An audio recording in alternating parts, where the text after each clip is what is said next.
Eleanor Whitmore did not cry when the seventh man turned his back on her. She had already used up every tear she owned.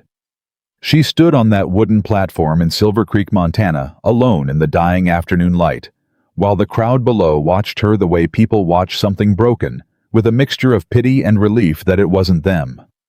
7 times. 7 towns. 7 platforms. 7 times a man had looked at her and chosen to walk away. She picked up her suitcase with both hands, squared her shoulders, and told herself this would be the last time she ever let strangers decide her worth. If this story already has your heart, subscribe to this channel right now, hit that notification bell, and drop the name of your city in the comments below. I want to see exactly how far Eleanor's story has traveled. Now settle in. This one goes all the way. The platform had been built for hope. That was what the Frontier Marriage Program organizers always said when they set up in a new town. They called it an opportunity, a fresh start. A chance for hard-working women from the eastern states to find good men with land and means, and for men who had carved their lives out of raw wilderness to finally have someone worth coming home to. Eleanor Whitmore had stood on 4 of these platforms in the past 3 years. This was her 7th. She knew the routine better than the organizers did. The women arrived by stage in the early afternoon. They were given time to wash the road dust off their faces and change into their best clothing. Then they walked out onto the platform, one group at a time, while the men of the town stood in the street below and made their selections. It was orderly. It was civilized. It was, in Eleanor's private opinion, the most humiliating experience a human being could be asked to endure more than once in a lifetime. She had endured it 7 times. The first time had been in Cheyenne. She was 27 years old, newly arrived from Philadelphia, with a small trunk of belongings and a letter of introduction from the program coordinator. She had been nervous, but hopeful. The other women on the platform that day were pleasant enough, and Eleanor had told herself that the right man would recognize her for what she was: educated, capable, steady, and kind. She stood on that platform for 40 minutes. Every woman around her was chosen within the first 15. When the coordinator finally touched her elbow and said very softly, "Perhaps next season, dear," Eleanor had smiled and nodded and walked back to the boarding house with her head up. She had cried for exactly 1 hour. Then she had washed her face, eaten supper, and started making plans. That was the first time. By the 7th, she had stopped crying altogether. Silver Creek, Montana territory. In the summer of 1884 was not a beautiful town. It sat in a wide valley between 2 ridges of dark pine forest, and the main street was nothing but packed dirt and false-fronted buildings that had never quite finished pretending to be permanent. There was a general store, a land office, a saloon, a church under construction, and a jail that saw more use than the church. Eleanor arrived on the afternoon stage with 4 other women, all of them younger, 2 of them pretty in the conventional way that made men straighten their backs and remove their hats. She recognized the dynamic immediately. She had seen it 6 times before. She unpacked her single good dress, dark blue wool, well made, but showing the careful repairs of a woman who made things last because she had to, and she sat on the edge of the narrow bed in the boarding house room and looked at herself in the small mirror above the washstand. She was 34 years old. Her face was round and plain with dark eyes that people occasionally called kind when they were being generous. Her hair was brown and thick, and she wore it pinned up because it was practical. She was, by any honest accounting, a large woman. Not merely stout, not pleasantly rounded in the way women's magazines sometimes celebrated. She was what people called, in the blunt language of the frontier, a big woman, and they said it the way they might say a horse was too old for serious work. She had heard it said about herself in every possible register, whispered with pity spoken, with clinical detachment, laughed about openly when people thought she was out of earshot. She was not out of earshot. She had never been out of earshot. "You look fine," she told the woman in the mirror. The woman in the mirror did not look fine. She looked tired in a way that had nothing to do with the long stage ride. But Eleanor Whitmore had not survived 7 of these ordeals by being dishonest with herself. She had survived them by deciding every single time that the opinion of strangers on a street in a town she had never seen before was not the final word on who she was. She pinned on her best brooch a small silver thing that had belonged to her mother, and she went downstairs to join the other women. The platform was in the center of town, just in front of the land office. It was a raised wooden structure, maybe 3 feet off the ground, with a short set of steps at one end and a rope railing that had clearly been added as an afterthought. The town's men had gathered in a loose group in the street, some of them in their Sunday best, others in working clothes, all of them with the careful, measuring look of men making a transaction they were trying to convince themselves was something more dignified than a transaction. Eleanor knew that look too. She had cataloged it across 7 towns, and God only knew how many faces. The coordinator, a thin, nervous man named Mr. Alcott, who wore a string tie and sweated regardless of the temperature, made a short speech about the program's values and the importance of mutual respect. Then the women filed onto the platform. Eleanor was the last one up the steps. She stood at the far end of the line, and she folded her hands in front of her, and she breathed slowly, and she watched the street. The first woman chosen was a girl named Clara, barely 20, with red hair and a shy smile. A broad-shouldered farmer stepped forward almost before she had finished getting her feet under her. He introduced himself, and Clara smiled, and just like that, the arithmetic of the afternoon began. Within 20 minutes, 2 more women had been selected. Eleanor watched each one go with the particular calm of someone who has already accepted the ending of a story before it begins. She was not without hope. She had been not without hope 6 times before this, and it had not served her especially well, but she clung to it anyway, the way a person clings to a habit that has never quite killed them. The fourth woman, a widow from Ohio named Margaret, who Eleanor had spoken with briefly on the stage and liked immediately, was selected by a quiet man with a dark beard who looked at Margaret the way men in novels looked at women. Like she was the only solid thing in a shifting world. Eleanor watched them walk away together and felt something she refused to call envy. It wasn't envy. It was simpler than that. It was the recognition of something she wanted and did not have, and the knowledge that she had been standing in the same spot, watching the same scene for 3 years running. Then there was one woman left on the platform. Eleanor had been in this position before. She knew what came next. Mr. Alcott would make a small sound of professional regret. He would say something kind and useless. She would pick up her valise and walk back to the boarding house, and she would sit on that narrow bed, and she would make a decision about what to do next. She was already running through her options. There was a ranch outside of town advertising for a cook. There was talk of a school needing a teacher come autumn when she heard it. A sound from the far end of the street. Hoofbeats. A single horse ridden hard and then pulled back to a walk as it entered town. Eleanor did not turn her head immediately. She had learned not to make sudden movements when she was the only woman left on a platform. Sudden movements attracted attention, and attention from a crowd that had already made its collective judgment was rarely a comfortable thing. But then she heard a voice. Alcott. It was not a loud voice. It did not need to be. It was the kind of voice that carried without effort, the kind that had spent years cutting across wind and distance and the general noise of men working hard in open country. Mr. Alcott straightened up like he'd been prodded with a stick. Mr. Carter, I didn't, that is, I wasn't expecting. I can see that. A pause.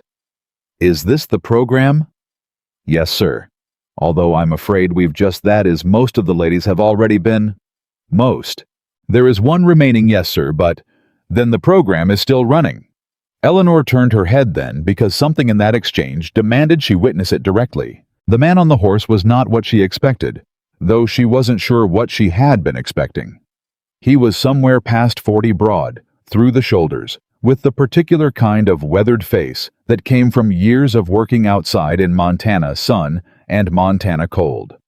He wore a plain dark coat and a hat that had seen serious use, and he sat his horse the way men sat horses when riding was as natural to them as breathing. He was looking at her, not at the platform in general.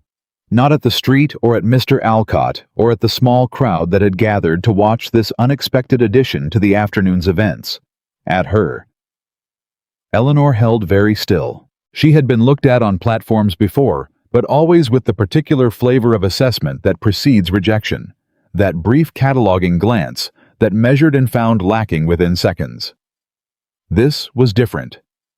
This man was not assessing her the way a man assessed a horse or a piece of land. He was looking at her the way a person looks at something they are genuinely trying to understand. It lasted perhaps 5 seconds. Then he dismounted, handed the reins to a boy standing nearby, and walked to the base of the platform steps. "Ma'am," he said. Eleanor was quiet for a beat longer than was polite. "Sir." "You're still part of the program." She heard the whisper run through the small crowd like wind through dry grass. She felt it too, that particular social electricity of a moment that everyone present understood was unusual. "I am," she said. "Though I suspect your question already contains its answer, Mr. Carter. Nathaniel Carter." She had heard the name. On the stage on the ride in the driver had pointed out the ridge to the north and mentioned Carter Ridge Ranch in the tone of voice people used for local landmarks. "Big operation," he'd said. "Man runs half the cattle in this part of the territory." "Mr. Carter," she said. "I'm Eleanor Whitmore, and to answer your question honestly, I'm not entirely sure what I am at this point. I seem to be the last woman standing, which is a position I've occupied before, and which I can tell you with some authority is not as triumphant as it sounds." Something moved in his face.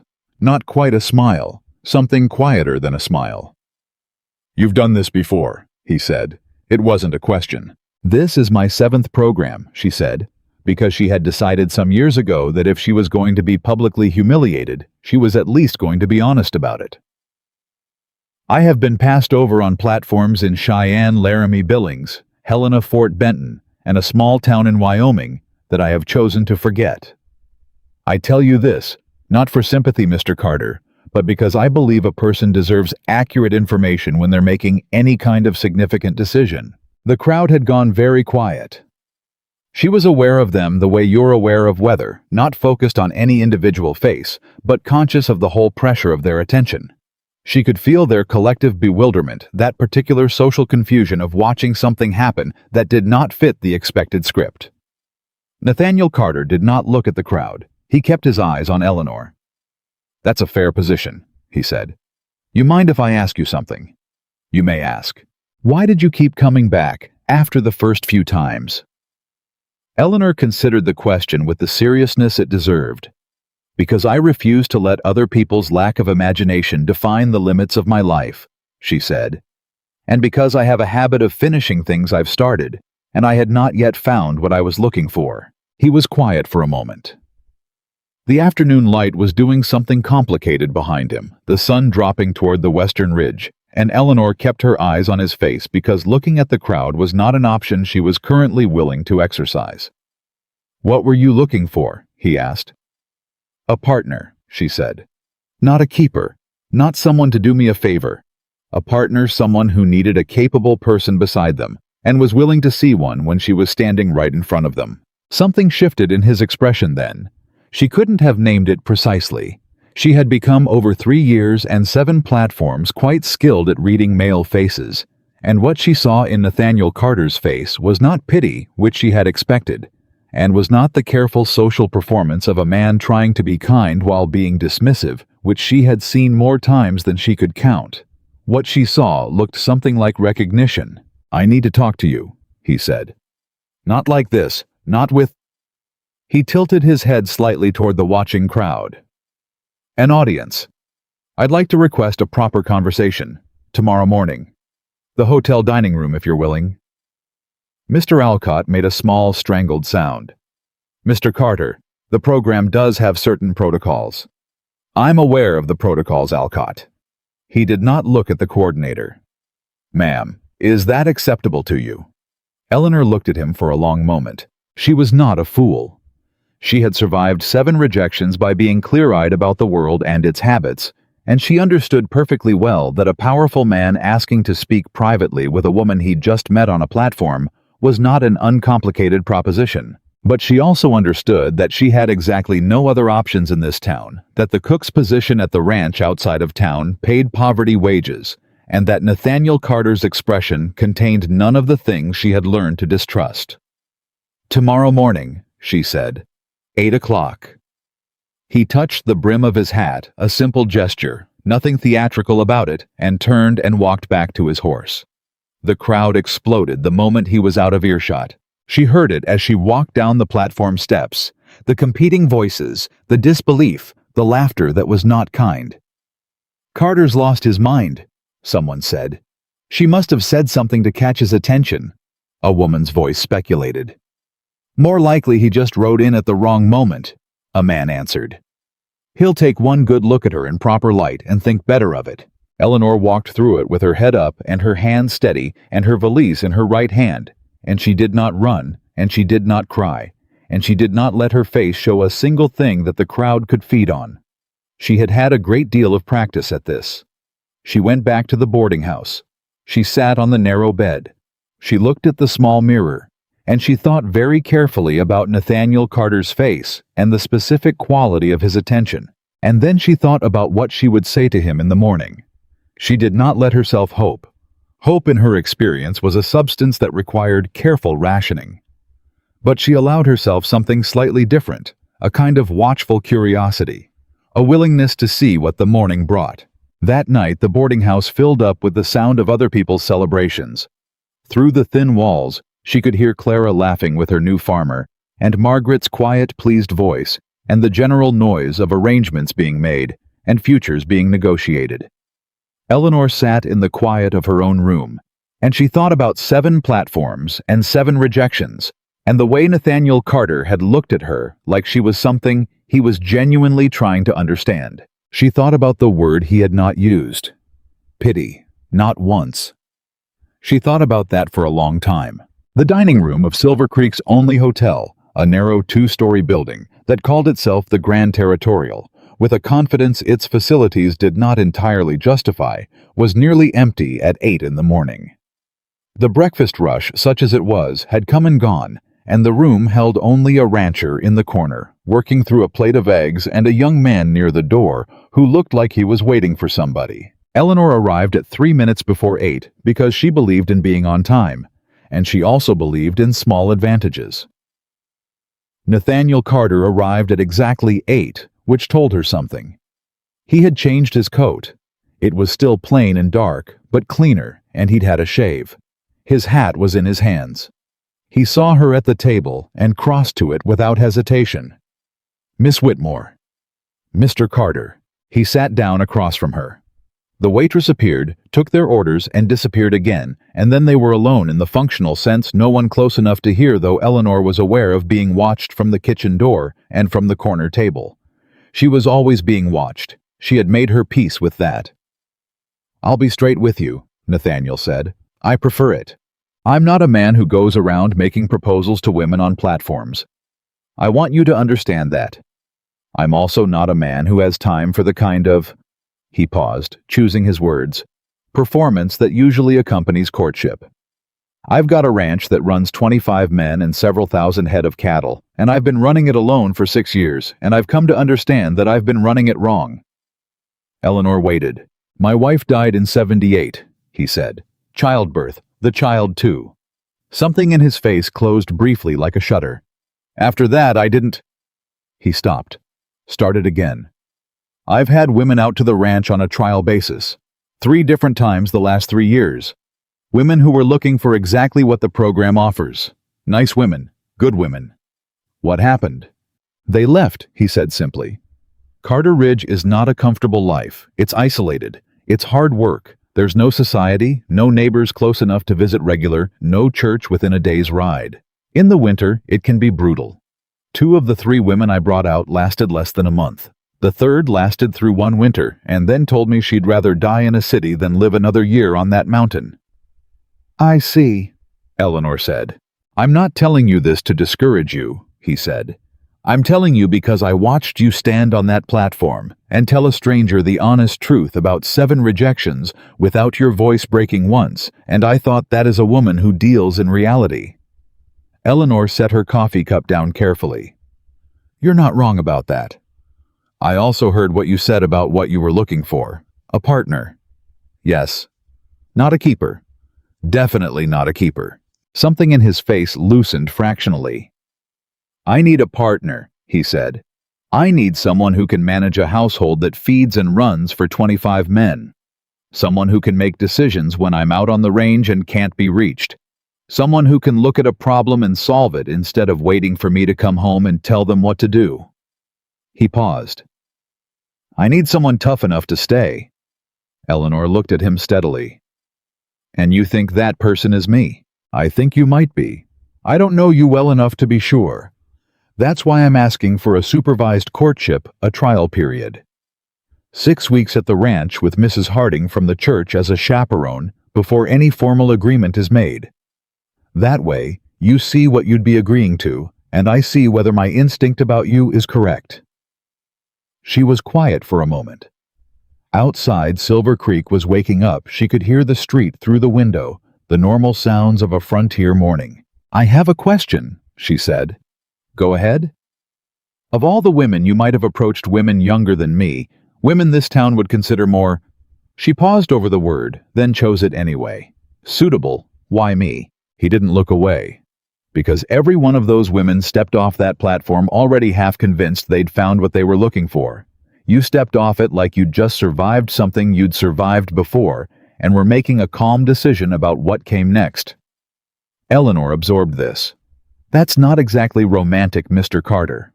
No, he agreed. It's not. I'm not offering you romance. I'm offering you a chance to be seen for what you actually are rather than what people decide you are on sight. The waitress returned with plates, and for a moment the conversation paused. Eleanor looked at her breakfast and thought about 6 years of a man running a hard ranch alone. She thought about 3 women who had tried and left.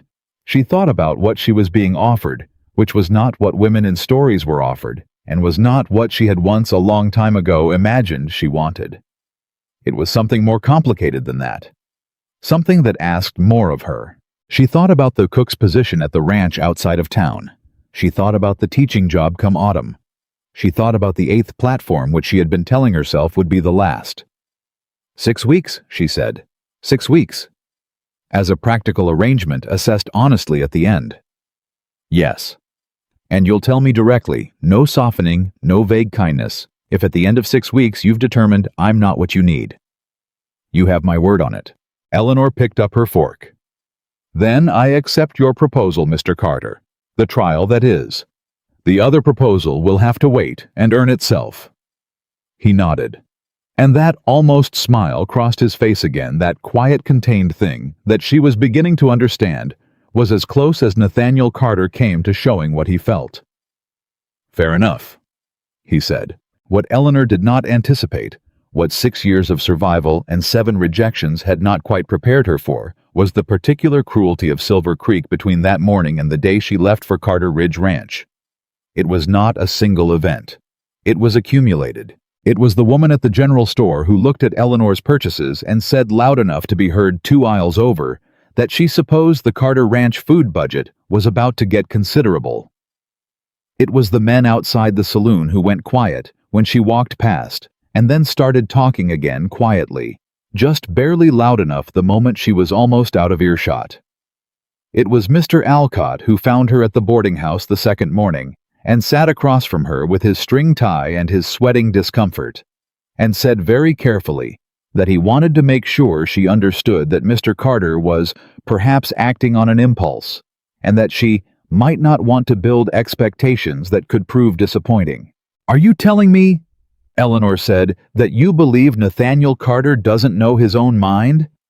Alcott flinched. I'm saying that men sometimes... Mr. Alcott, she said, I've been passed over 7 times on platforms organized by your program. I'm aware that my prospects are limited, and I'm aware of the factors that limit them. I am not building illusions. I am accepting a practical offer from a practical man.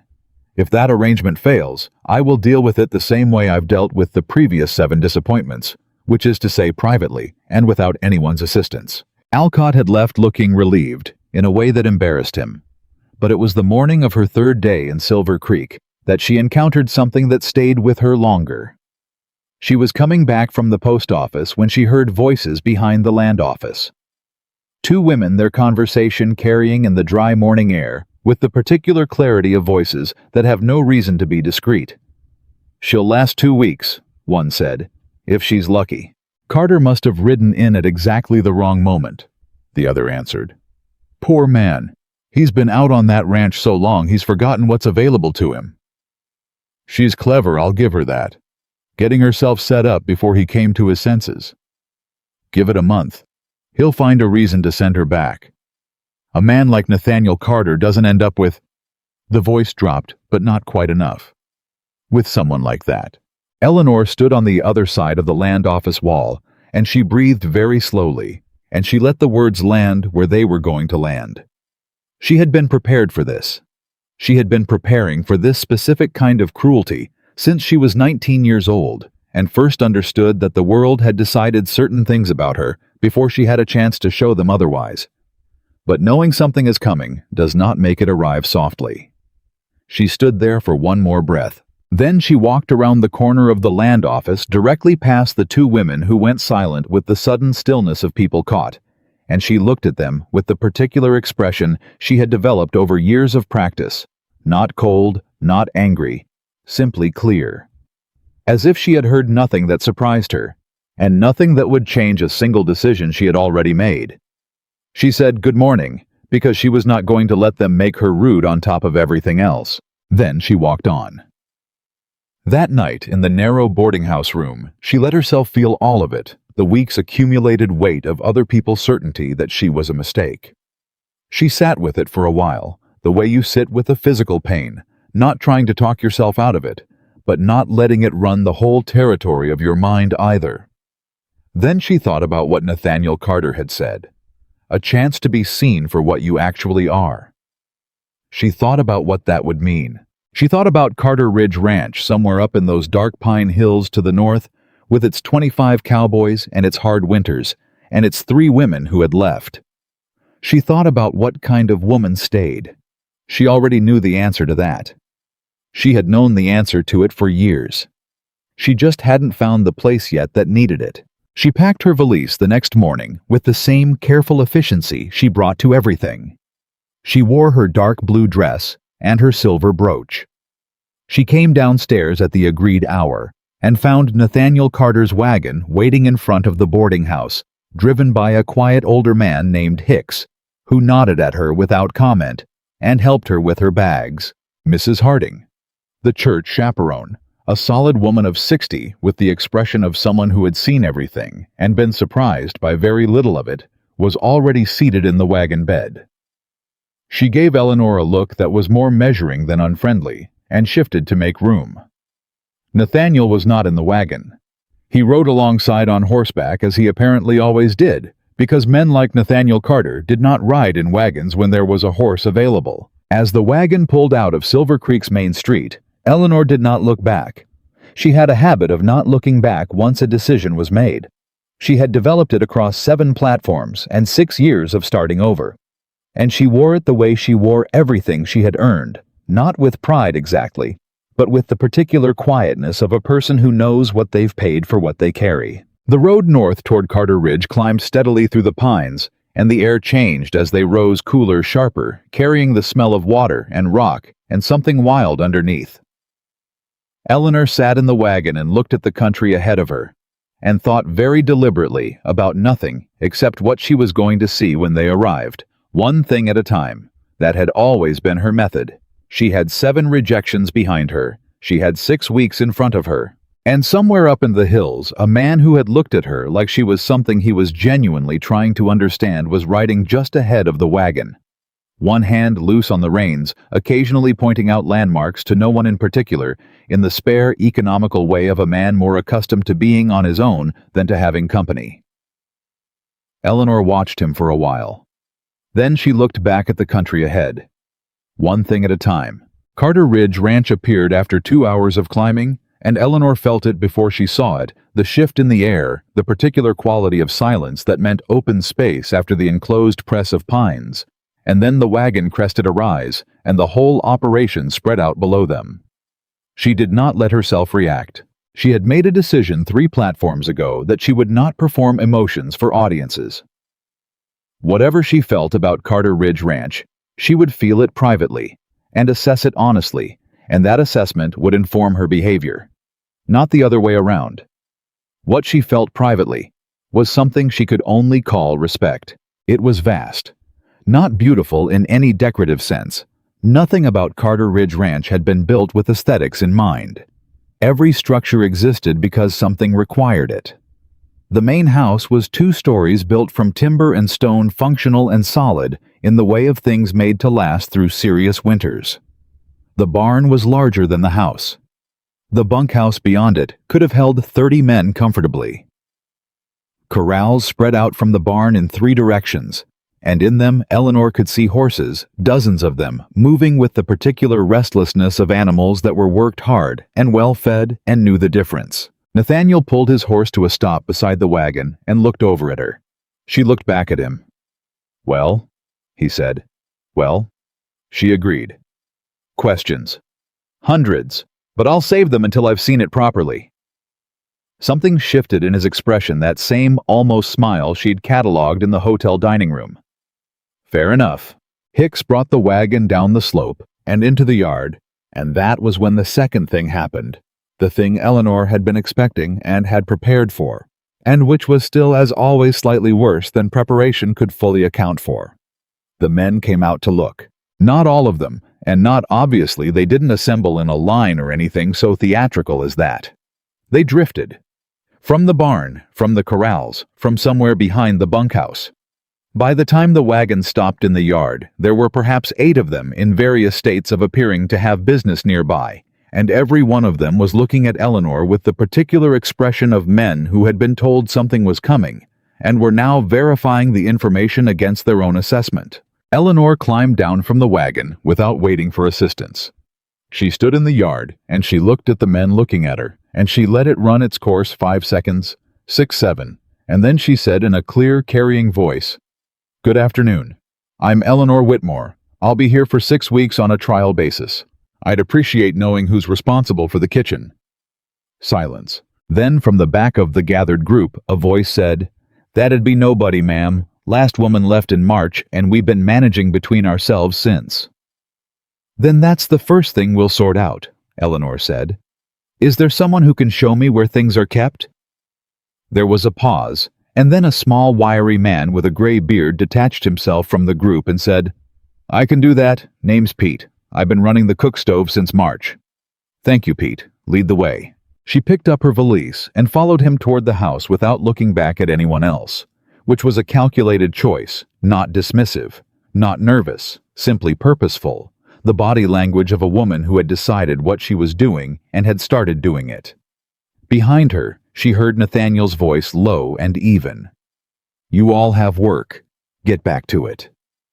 The sounds of men dispersing followed her to the house door. The kitchen told her everything she needed to know, and several things she hadn't thought to ask. It was large enough, and the stove was a good one, a heavy iron range that someone had maintained with the grudging competence of a man who resented the necessity. The problem was everything else. Supplies were stored with no logic she could immediately identify. There were 3 sacks of flour in different stages of use, none of them properly sealed. The salt barrel had a crack in the rim that had clearly been leaking humidity for months. The arrangement of the workspaces made no functional sense. Whoever had organized the kitchen had organized it for storage, rather than for cooking, which meant that the person doing the actual cooking spent most of their energy walking back and forth across the room instead of working. "How many men do you feed?" Eleanor asked Pete. 25 regular, sometimes more if we've got hired hands on for a big drive." 3 meals. Breakfast and supper regular. Men carry their own midday out on the range. Eleanor opened 3 cabinets in sequence, looked at what was in them, and made a series of mental notes that she did not write down, because she had learned long ago that taking notes in front of ranch hands in the first hour communicated the wrong thing. It communicated that you were cataloging problems to report. What she was actually doing was building a plan, but that could wait to be visible until the plan was already half executed. "The salt barrel's cracked," she said. "Yes, ma'am. Been meaning to replace it." "What about the flour? Why are there 3 open sacks?" Pete looked faintly embarrassed. "Different men been taking from whichever one was closest." Eleanor closed the last cabinet. "I'll need an inventory. Not today, I want to look through everything myself first and get a sense of what's here. But I'll need it in the next 2 days so I can figure out what needs to come up from town before winter sets in." Pete looked at her with an expression she recognized, the careful recalibration of a man who had been expecting one thing and was getting another. He had been expecting she understood either timidity or bossiness. What she was delivering was neither. "Yes, ma'am," he said with slightly more attention in it than the first time. Mrs. Harding, who had been standing in the kitchen doorway with the observational stillness of a woman accustomed to taking stock, said, "I'll show you your room." The room was on the 2nd floor, clean, small, adequately furnished with a window that looked north toward the higher ridge. Mrs. Harding showed her the washstand, the wardrobe, the hook on the door, all of it with the economy of a woman conducting a practical tour. "I'll be in the room next door," Mrs. Harding said, "for the duration." "Thank you," Eleanor said. "Can I ask you something?" "You can ask." "The 3 women who came before me. What happened to them specifically? Mr. Carter told me they left. I'd like to know why, if you know." Mrs. Harding was quiet for a moment, with the quality of a person deciding how honest to be.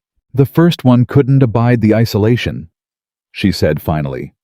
"Nice girl, young, needed company the way some people need air. 3 weeks and she was crying every day. I don't blame her." She paused. "The second one had a different problem. She wanted to change things, the way the ranch was run, the way the men behaved, the way Mr. Carter made his decisions. She had ideas about how things ought to be done, and she pushed for them from the first day. The men dug in against her, and Mr. Carter, well, Mr. Carter doesn't respond well to being told. And the third? The third was a good woman," Mrs. Harding said, with something that sounded like genuine sorrow. "Competent, steady. She lasted a full winter." A pause. "But she and Mr. Carter never found common ground. They were polite to each other. Nothing more. She told me the week before she left that she felt more alone here than she had in her whole life. That she'd rather be lonely alone than lonely beside someone who couldn't see her." Eleanor sat with that for a moment. "I see," she said. "I'm telling you because you asked," Mrs. Harding said. "Not to discourage you.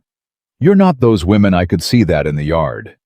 But you asked what happened, and you strike me as a woman who prefers the truth."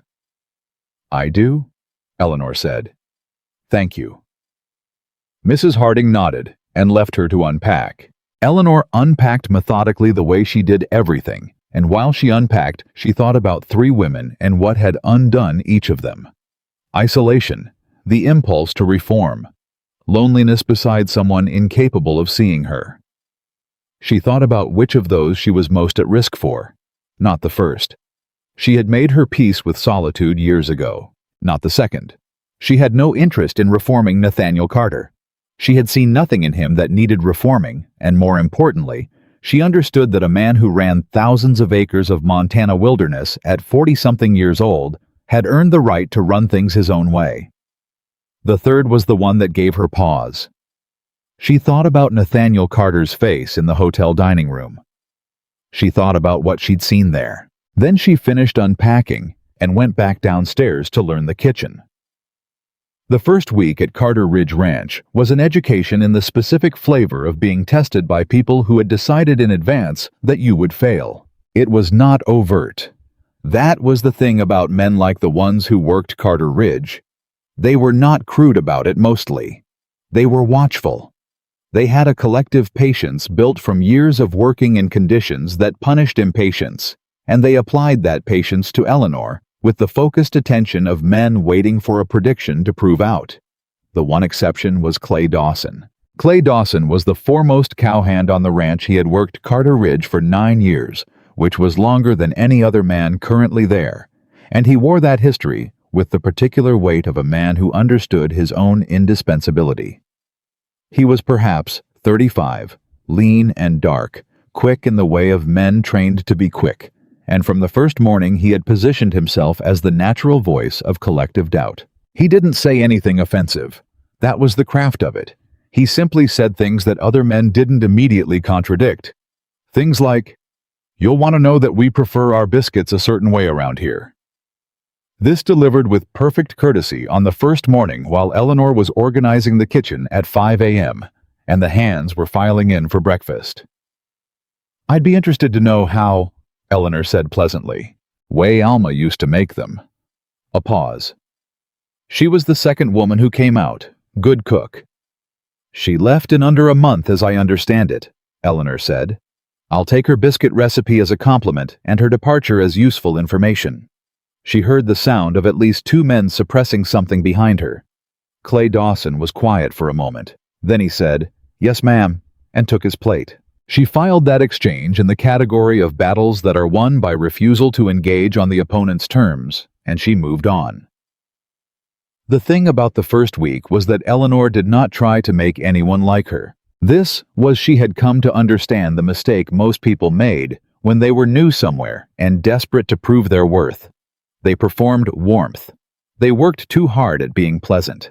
They bent themselves into shapes that didn't fit them, in the hope that fitting in would be mistaken for belonging. And people could always feel the performance it made them uncomfortable, and discomfort expressed itself as rejection.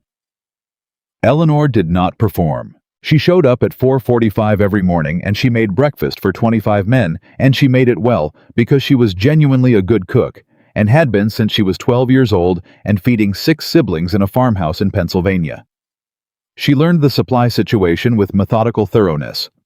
She went through every cabinet, every storage room, every barrel in the cold cellar, and she built an inventory in a small notebook that she kept in her apron pocket, because information was the foundation of every decision she would need to make. She was respectful to the men, and she was not familiar with them, because familiarity too early was another error she had watched people make. Respect was the right distance. It said, "I see you clearly, and you can trust what I show you of myself." On the 4th day, the supply situation produced its first real test. She was doing her kitchen inventory when she realized that the salt situation was worse than she'd initially thought. The cracked barrel had been leaking not just humidity, but actual salt, and the quantity remaining was well below what 25 men needed through a Montana winter. She cross-referenced it against the flour situation and the dried goods, and came to a conclusion she did not like. She went looking for Nathaniel. She found him in the barn with 2 of the hands looking at a horse with the focused attention of a man diagnosing a problem. "Mr. Carter," she said from the barn door, "when you have a moment." He looked up. "Now's fine." She crossed to him, and she did not lower her voice, because the men in the barn were going to know whatever she said within the hour, regardless. And performing privacy when there was none was another kind of performance she didn't bother with. "The supply situation is more significant than I initially thought," she said. "Salt is critically low. Someone's been taking from the wrong barrel and didn't account for the leakage. We're also low on dried beans. The cornmeal is at about 1/3 of what we should have going into autumn, and there are 3 items on the standard supply list that haven't been ordered in at least 2 months. I'd like to write a full order and have someone take it down to town within the week." Nathaniel looked at her for a moment. "How long did it take you to figure that out?" 4 days. "The last 3 women," he said, "never figured it out at all. I was planning to do it myself next month." "Next month would have been a problem," Eleanor said. "Late September orders from this elevation can be delayed by weather. You want this order in by end of August." He looked at her steadily. "Write the order," he said. "Hicks can take it down Friday." "Thank you." She turned to go. "Miss Whitmore." She turned back. "Good work," he said. It was not effusive. It was completely direct, the way everything he said was completely direct. She nodded once and went back to the house. That evening, sitting in the kitchen, going over numbers, she heard two of the hands talking in the corridor, not quite low enough. "She found the supply problem," one said. "Yeah, I heard." "Clay's going to say she only found it because she was nosing around where she oughtn't." "Clay can say what he wants," the other man answered, and his voice had something in it that the first week had not contained. "She's right about the salt." Eleanor turned a page in her notebook and did not allow herself to feel anything about that conversation. But she felt it anyway. The second week brought the first real crisis, and it arrived at 3 a.m. in the form of Pete's voice outside her door. Miss Whitmore, I'm sorry to wake you, but we've got a situation." She was dressed in under 3 minutes, which was a skill developed by 6 years of being a person who was needed on short notice. The situation was in the kitchen, a fire. Not a catastrophic fire, it hadn't reached the walls yet. The stovepipe had been running too hot, and something in the pipe joint had given, and the resulting heat had caught the wooden bracket that held the pipe to the wall. Pete had been awake for other reasons, and had smelled smoke in time. The fire was contained to the bracket and a small section of wall behind it. But it was 3 a.m, and there was fire in the kitchen, and 25 men were going to need breakfast in 3 hours. Eleanor took in the situation in about 4 seconds. "Get water on that wall, not the stove, the wall. Someone go wake Mr. Carter. Pete, do we have spare pipe fittings?" "In the barn." "Get them. I'll deal with the stove." What followed was 40 minutes of organized chaos. Eleanor kept the stove banked low enough to be safe, while the pipe situation was assessed, directed 2 hands, who appeared in various states of undress, to manage the water and the ventilation. And when Nathaniel arrived, 3 minutes after he'd been woken, dressed in what appeared to be record time, she already had the immediate emergency under control, and was beginning to think about breakfast. "Report," Nathaniel said. She told him. Concise, clear, in order of importance. He listened without interrupting. "Casualties?" "None. Wall damage is superficial. The pipe fitting failed. It should have been replaced in spring. Pete caught it early." "And breakfast?" "Cold this morning," she said. "I can't run the stove hot until the pipe's fixed properly. Bread, hard cheese, cold meat. I'll have everything on the table by 6. Nathaniel looked at the kitchen wall. Looked at her. Looked at the men who were standing around waiting for direction that apparently hadn't come to them naturally. "You heard her," he said. "Fix the pipe. Henderson, get the fitting from the barn. Dawson?" And here Eleanor saw something cross Clay Dawson's face that was not quite what she expected. "Help Miss Whitmore move what she needs to set the table." Clay Dawson looked at Nathaniel for 1 beat longer than was comfortable. Then he said, "Yes, sir," and turned to Eleanor. "What do you need moved?" "The bread from the cold larder," Eleanor said, "and the meat box from the cellar."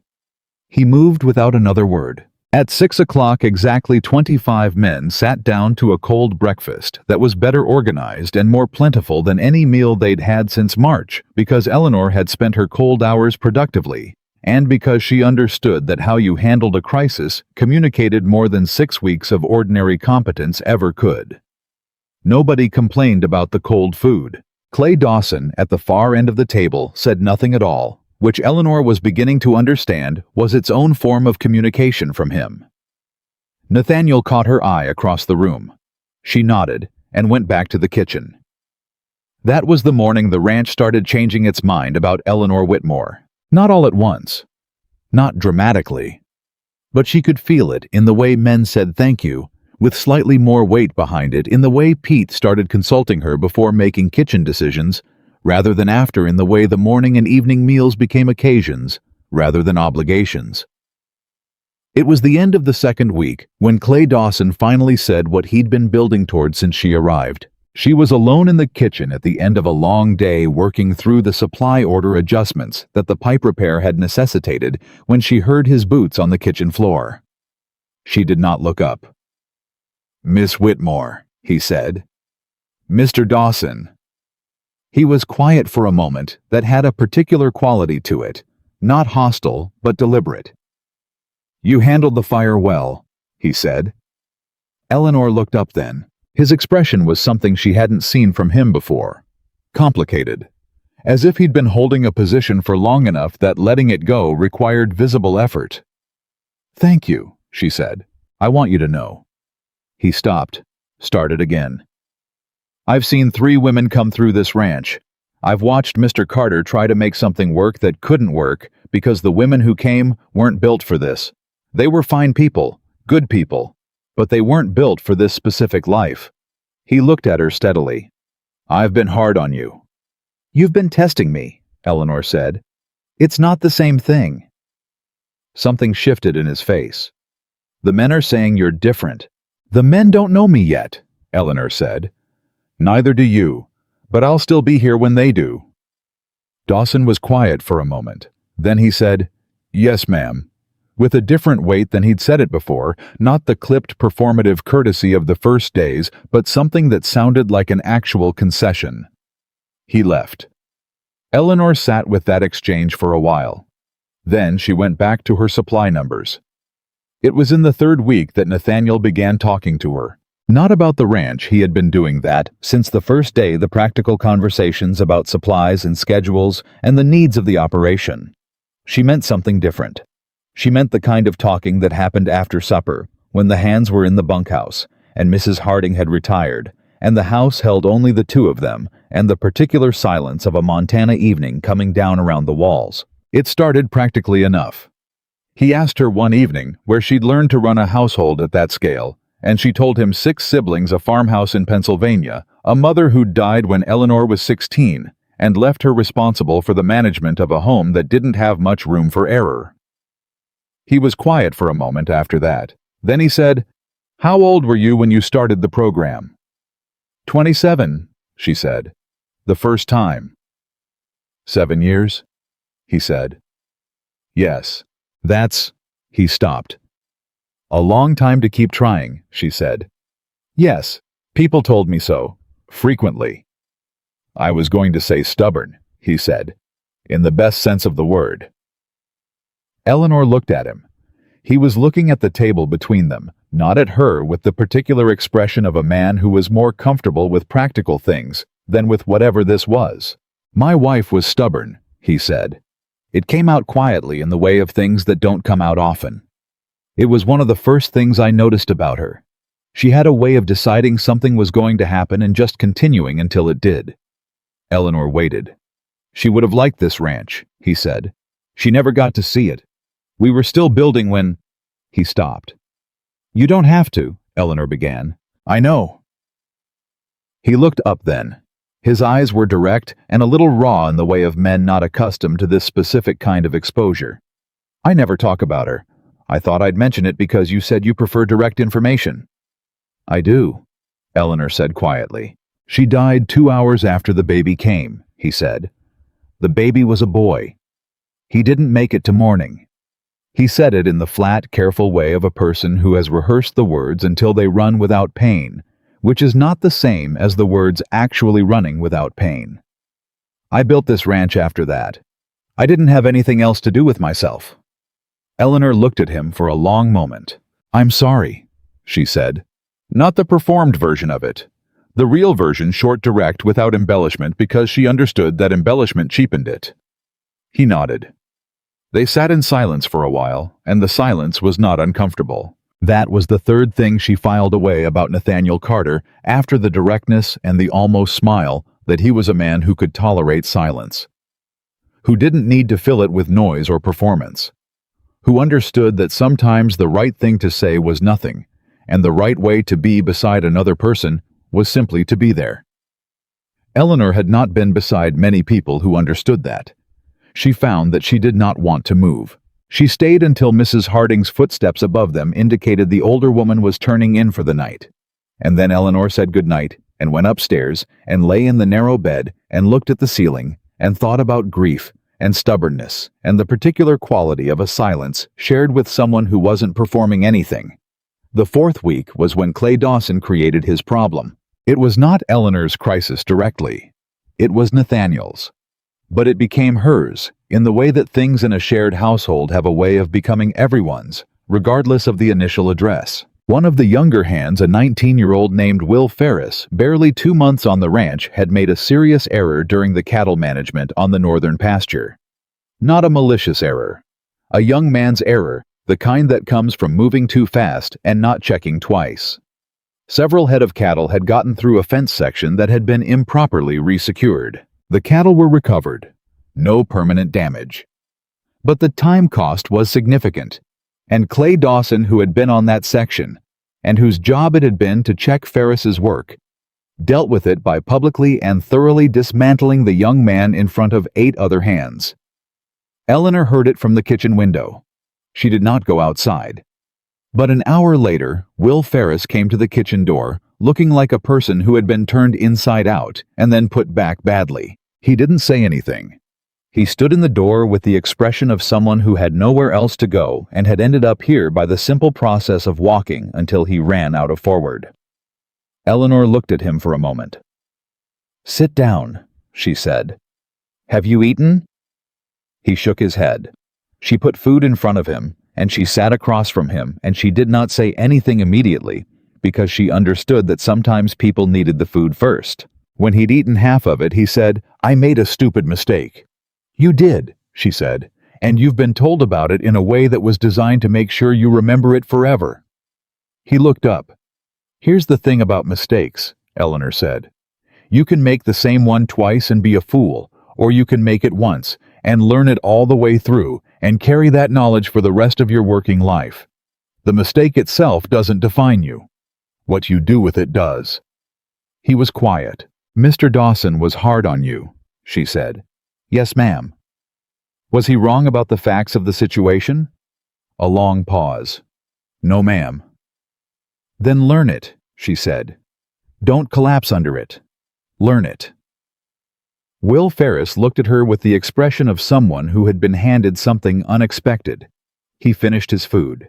When he left differently than he'd arrived, still subdued, still carrying the weight of the day, but with a quality of forward motion in his bearing that had been absent before. Eleanor went back to her kitchen work. Nathaniel appeared in the door 20 minutes later. "I saw Ferris leaving," he said. "He came for supper," Eleanor said without looking up from what she was doing.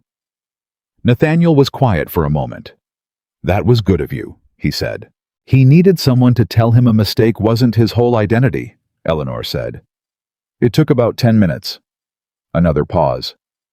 "I should have done that," Nathaniel said. She looked up then.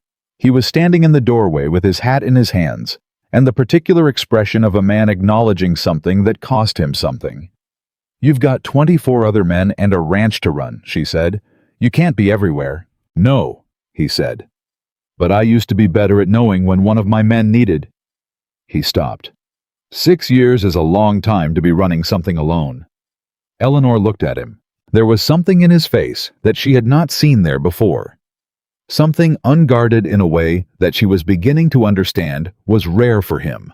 That Nathaniel Carter was under the competence and the directness and the controlled quiet, a man who had been managing a very large and very solitary grief for a very long time, and who had somewhere along the line begun to manage it by contracting himself, narrowing down to what was essential, what was functional, what could be maintained without cost. The ranch ran, the cattle were managed, the men were employed and fed and directed, everything necessary was in order, and he was in the way the third woman had described from the other direction, profoundly alone inside it. Eleanor looked at that understanding and did not say a word about it because he had not asked her to, and because she understood that some things needed to be approached the way you approached a skittish horse, without sudden movements, without reaching simply by being there consistently until the animal decided on its own terms to come closer. "The beef stew is better tomorrow than today," she said. "I'd leave it for the morning meal." He blinked, and then the almost smile came.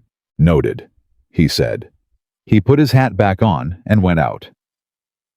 Eleanor listened to his footsteps cross the yard and thought about the third woman and what she had said about being lonely beside someone who couldn't see her.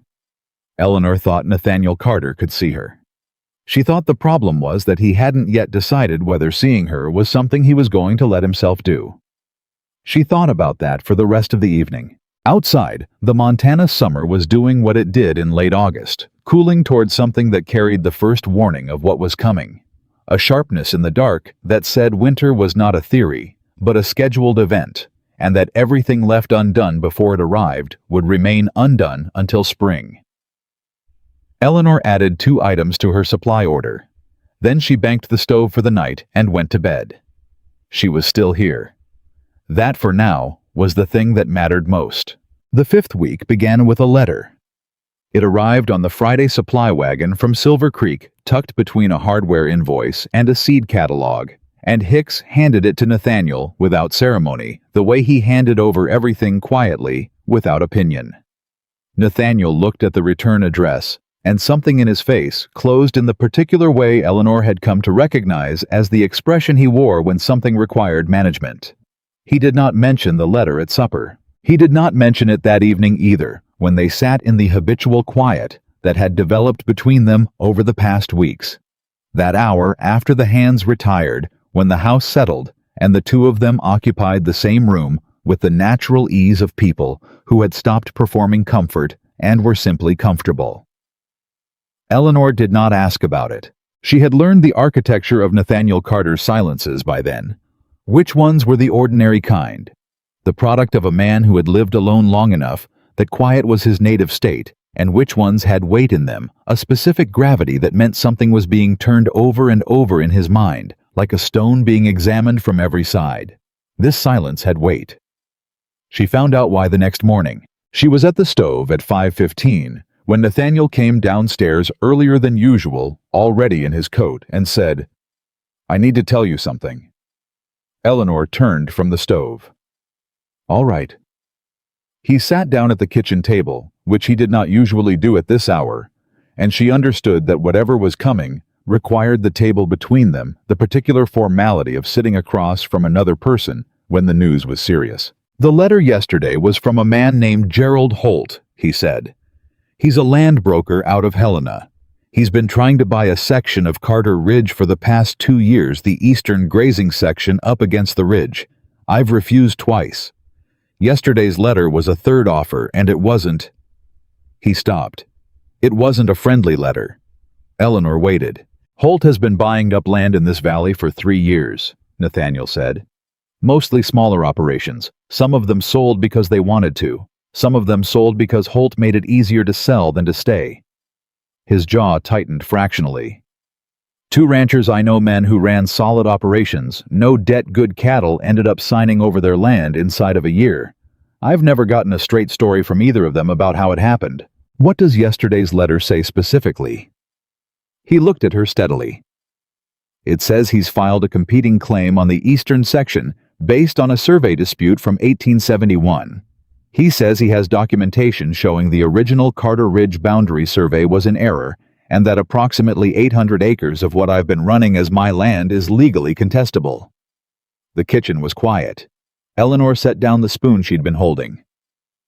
"Is it true?" "I don't know," he said. "My deed goes back to 1872. I've never had the survey questioned before." He paused. "My original surveyor died in 79. Holt knows that." "Do you have the original survey documents?" "In the strongbox in the office. I haven't looked at them since I filed the deed." "You need to look at them today," Eleanor said. "And you need to get them to a lawyer in Helena before Holt files anything formally. How long did the letter say you have?" Nathaniel blinked.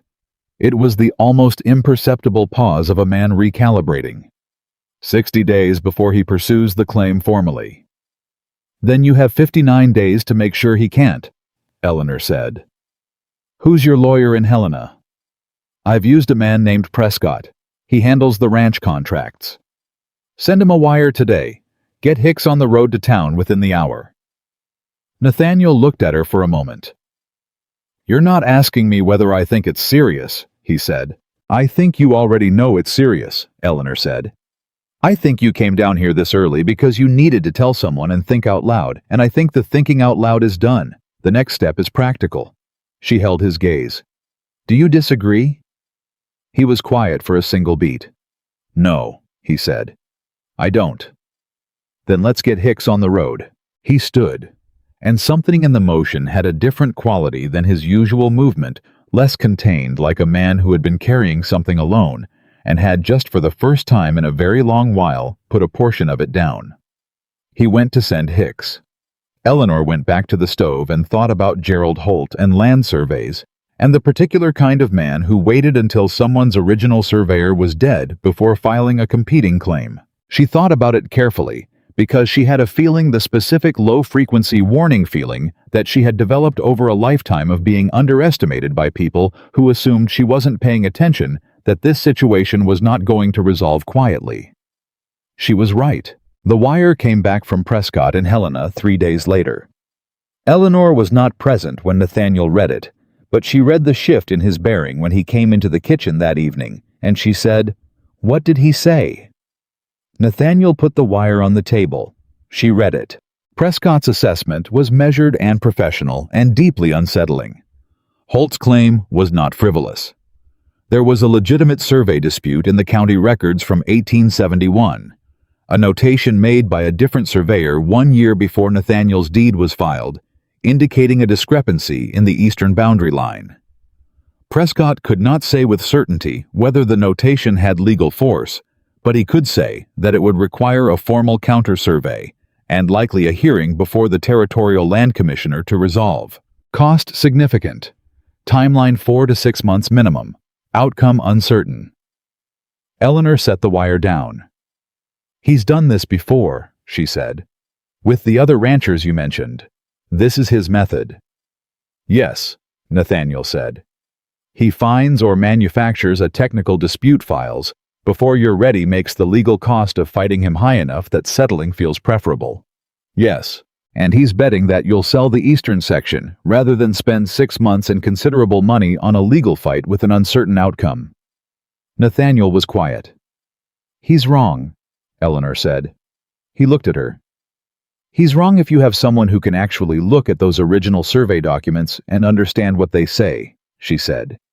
"Do you have the field notes? Not just the deed. The actual field notes from the 1872 survey?" "I don't know." "Let's find out." They spent 2 hours in the ranch office that evening going through the strongbox. Mrs. Harding sat in the corner with her knitting and said nothing, which was one of the things Eleanor had come to genuinely appreciate about the woman, her gift for occupying a room without demanding anything of it. The field notes were there. They were at the bottom of the strongbox in a leather folder that had never been opened in Nathaniel's presence because they had come with the deed, and the deed was what mattered, and field notes were the sort of thing a man filed and forgot. Eleanor opened them. She had grown up watching her father, a careful and methodical man who had surveyed land in Pennsylvania before his health failed work, through exactly this kind of documentation. She did not have formal training, but she understood the notation system, the abbreviation conventions, the way survey field notes recorded their measurements, and the landmarks they used to anchor them. She read the 1872 field notes for 40 minutes without speaking. Nathaniel sat across from her and watched her read. "What are you looking for?" he asked about 20 minutes in. "The benchmark," she said. "The fixed physical point the surveyor used to anchor the eastern boundary line.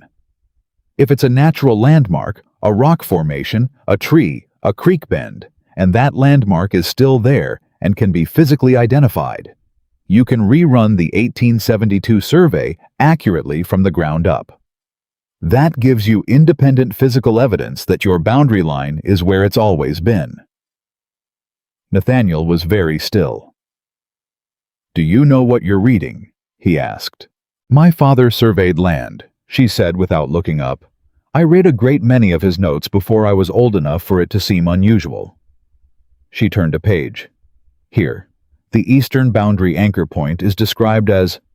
She read carefully, "a granite outcropping bearing northeast approximately 40 rods east of the creek confluence." She looked up. "Is there a granite outcropping on the eastern section?" Nathaniel's expression had shifted into something new. "Yes," he said. "There is. I've ridden past it 100 times. It's exactly where the eastern section begins." Then the 1871 notation Holt is using the competing survey, what physical landmark does it describe? I don't have that document. Prescott does. Wire him tomorrow and ask him to describe the anchor point from the 1871 notation. She closed the field notes and looked at Nathaniel directly. If the 1871 notation used a different or a nonspecific landmark, a tree that's no longer there, a creek feature that's changed, and your 1872 notes use a fixed granite outcropping that's still physically identifiable, Holt's claim falls apart under a proper survey. Nathaniel looked at her for a long moment. Eleanor, he said. It was the first time he had used her given name. She was aware of it in the way you're aware of a change in air pressure. Something atmospheric had shifted, something that was going to require acknowledgement. Eventually, though this was not the moment. Send the wire tomorrow, she said. Let's see what Prescott says. He sent the wire. Prescott's response came 4 days later, and it said exactly what Eleanor had suspected. The 1871 notation referenced a tree line on the eastern slope as its anchor point, and the description was generic enough that it could be applied to several different locations in the area. There was no single fixed physical landmark. Nathaniel read the wire twice. Then he looked at Eleanor across the kitchen table and said, "You were right. Your 1872 survey was right," she corrected. "I just read it correctly." "You saved this ranch 800 acres, he said. "Not yet," she said. "You still need a counter-survey and Prescott still needs to take it to the land commissioner. But you now have the argument that wins." He was quiet for a moment with an expression she had not seen on him before, open in a way that his face almost never was, as if the controlled management of himself had slipped briefly and she was seeing something that usually lived behind it. "I don't understand," he said, "why 7 men passed you over." Eleanor looked at him steadily. "Because they were looking at something else," she said. He held her gaze, and then very carefully, as if he were doing something that required precision, he reached across the table and covered her hand with his. He didn't say anything. She didn't say anything. Mrs. Harding in the corner turned a page of the Bible she had switched to at some point and said nothing whatsoever, which Eleanor suspected required a considerable exercise of self-discipline on the woman's part. Eleanor looked at Nathaniel's hand over hers. She thought about 7 platforms and the specific weight of accumulated rejection and the way hope had to be rationed to survive it. She thought about the 3rd woman who had left because she felt invisible beside a man who couldn't see her. She thought that Nathaniel Carter could see her. She thought that was in the end the only thing that had ever mattered. She did not move her hand. The crisis, when it came in its second and more dangerous form, arrived on a Tuesday in the 5th week's end, and it arrived in the person of Gerald Holt himself. Eleanor was in the kitchen when she heard the wagon come into the yard. She heard Nathaniel's voice outside, clipped and controlled in the way it got when he was managing something that required management, and another voice she didn't recognize. She went to the window. The man climbing down from the wagon was perhaps 50 broad and well-dressed in the way of men who wanted to project prosperity without quite achieving elegance. He wore a good coat and a poor expression, the expression of a man accustomed to situations resolving in his favor and currently encountering one that wasn't. Gerald Holt had not waited for the legal process to play out. He had come in person. Eleanor dried her hands and went to the door. She heard the exchange from the porch. She did not go into the yard because she understood that inserting herself immediately was not the right move, that Nathaniel needed to handle the first pass of this himself, and that her role, if it became necessary, was to be the second line rather than the first. "Mr. Carter," Holt was saying with a warmth that had nothing warm in it. "I wanted to come out personally, clear up any misunderstanding.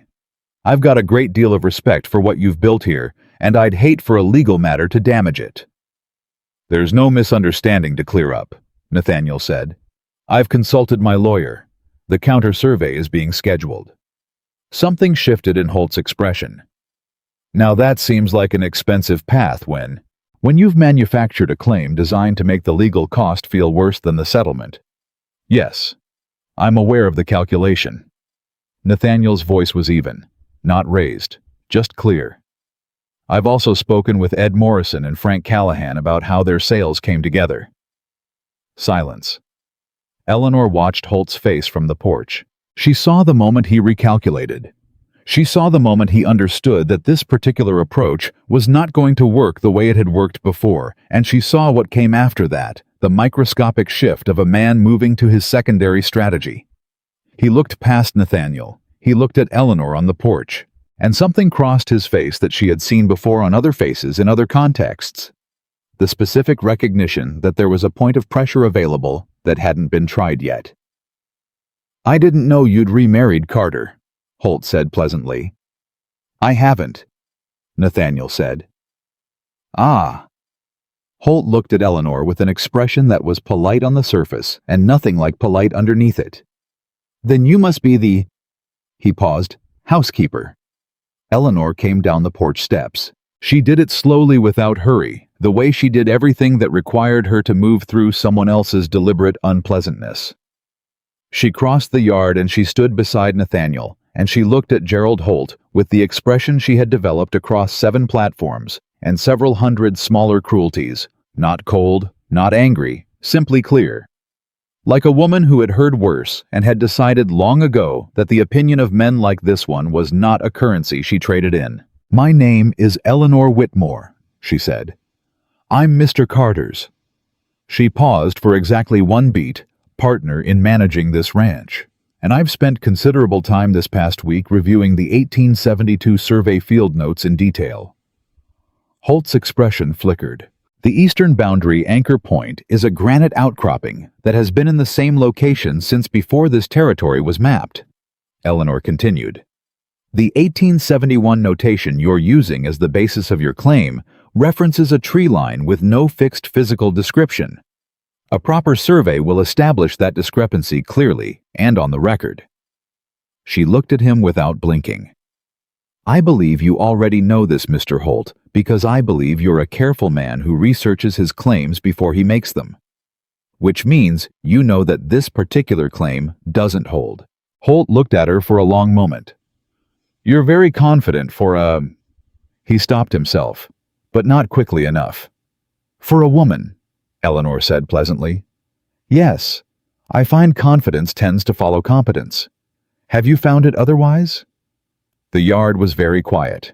Eleanor was aware peripherally that several of the hands had arranged themselves at various points around the yard, near the barn door, at the corral fence, along the bunkhouse wall, with the particular casualness of men who happened to be where they happened to be and were definitely not watching a confrontation unfold. She was aware that Clay Dawson was at the barn door with his arms crossed and the expression of a man who had recently updated his opinion of someone. Holt straightened his coat. "This isn't finished," he said to Nathaniel. "The survey will finish it," Nathaniel said. "Legally and on the record." Holt got back into his wagon without another word and drove out of the yard. Nobody moved for a moment. Then Pete said from somewhere near the water trough, "Well, I'll be." And Clay Dawson from the barn door said, "Miss Whitmore." Just that. Just her name. But with a weight in it that communicated a complete sentence. Eleanor looked at Nathaniel. Nathaniel was looking at her with that open expression she'd seen across the kitchen table, the one that usually lived behind the controlled management of himself. "You didn't have to do that," he said. "You would have handled it," she said. "I simply wanted him to understand that there was more than one person on this ranch who knew what he was doing." He was quiet. "Eleanor," he said. "Yes?" "The 6 weeks are up in 4 days." She held very still. "I know," she said. "I'd like—" He stopped. Restarted with the careful precision of a man who knew that some things required more accuracy than a fence line. "I'd like you to stay. Not on a trial basis. As my wife. If you're willing." The yard was absolutely silent. Eleanor was aware of 20-some men finding urgent business in every direction that was not directly at them. She looked at Nathaniel Carter, this weathered, contained, careful man, who had looked at her on a platform 6 weeks ago, like she was something he was genuinely trying to understand, and who had spent 6 weeks doing exactly that, without performance, without charity, without the specific condescension of a man doing a woman a favor. She thought about what he was offering. It was not a romance out of a magazine. It was not flowers and poetry and soft words spoken in comfortable parlors. It was a hard ranch on a Montana mountain, and 25 men and brutal winters, and the work of building something real beside a person who was damaged in specific and survivable ways, and who was she now understood, trying in the particular way of people who have been hurt badly and are not certain whether trying is still a thing they're capable of. It was, she thought, more than she'd expected, and different from what she'd imagined, and exactly what she'd said she was looking for on a platform in Silver Creek 6 weeks ago. A partner. Not a keeper. A partner. Yes, she said. Something moved through Nathaniel's face, complicated and unguarded and entirely real. Yes, he said, as if confirming it to himself. With one condition, Eleanor added. He blinked. Name it. You wire Prescott today and make sure the counter-survey is scheduled before the end of the month. I am not spending my first winter on this ranch with an unresolved land claim hanging over 800 acres of our eastern grazing section. The almost smile arrived.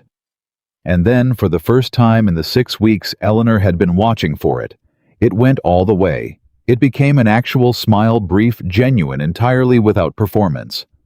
Done, he said. From the direction of the barn, Clay Dawson made a sound that was entirely unprofessional for a man of his experience and tenure, and Pete said something that made 2 other men laugh, and Mrs. Harding appeared on the porch with an expression that suggested she had been watching from the house and had known how this was going to resolve for at least 2 weeks. Eleanor looked at Nathaniel. He was still smiling. She thought she could spend a long time looking at Nathaniel Carter when he forgot to manage himself.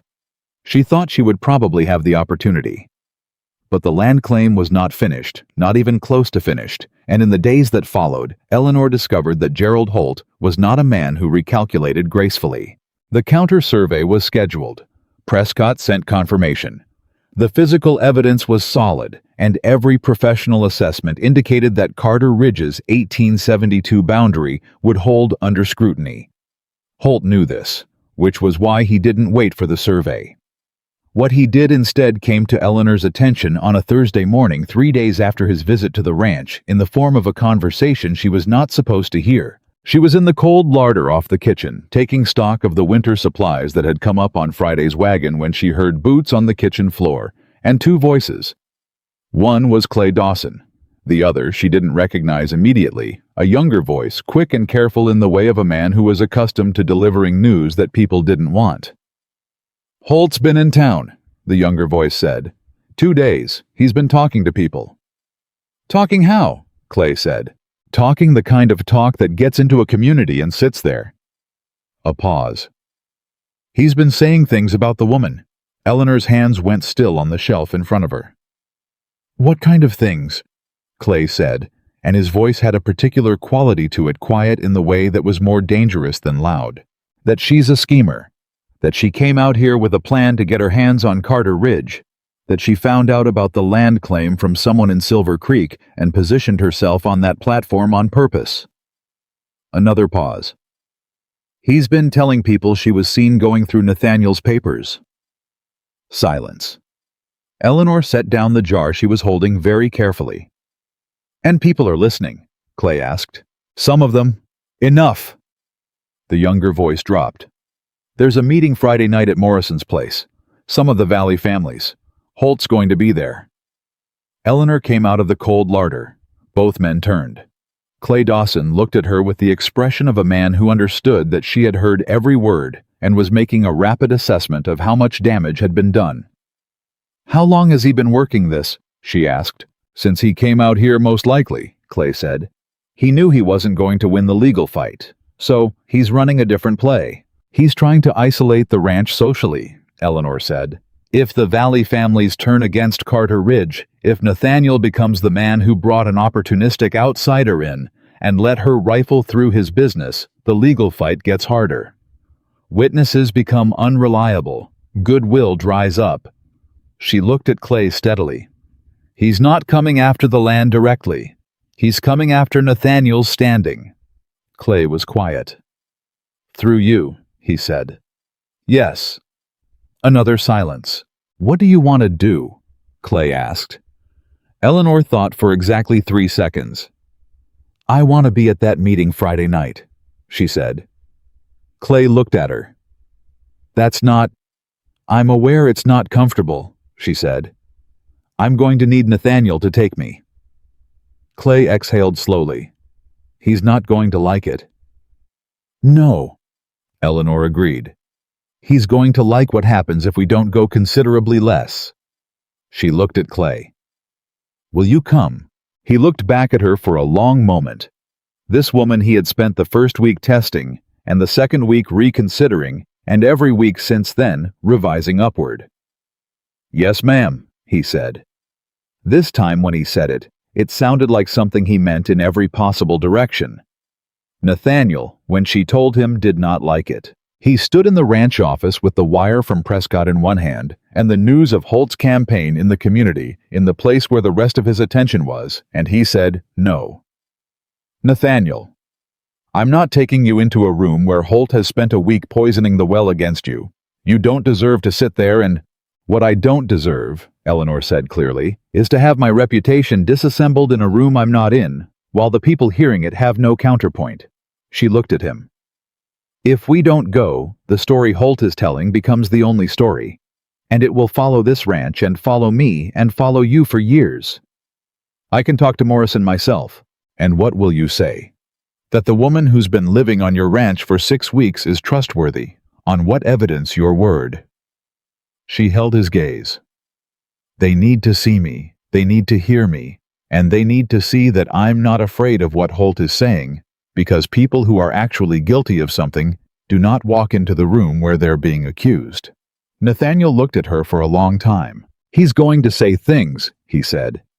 In that room in front of those people, he's going to say things that— I have survived 7 public rejections on platforms in front of crowds of strangers, Eleanor said quietly. I think I can manage one room. He was silent. He looked at her with that open expression, and something that she understood now that she knew him well enough to read it was not just reluctance. It was fear. Not of Holt, not of the meeting, of watching someone he had let himself care about be hurt in front of him. I'll be right there, she said more quietly. The whole time. He breathed out slowly. We leave at 6, he said. The meeting at Morrison's place on Friday night was everything Eleanor had expected, and several things she had not. The room held perhaps 30 people, Valley ranchers and their wives, a few business owners from Silver Creek people, who represented the social and economic fabric of the community that Carter Ridge existed within. Gerald Holt was there standing near the fireplace with the relaxed posture of a man on his home territory. He saw Eleanor walk in with Nathaniel and Clay, and something crossed his face, quickly gone within a second, but Eleanor caught it. He had not expected her to come. That alone was worth the drive.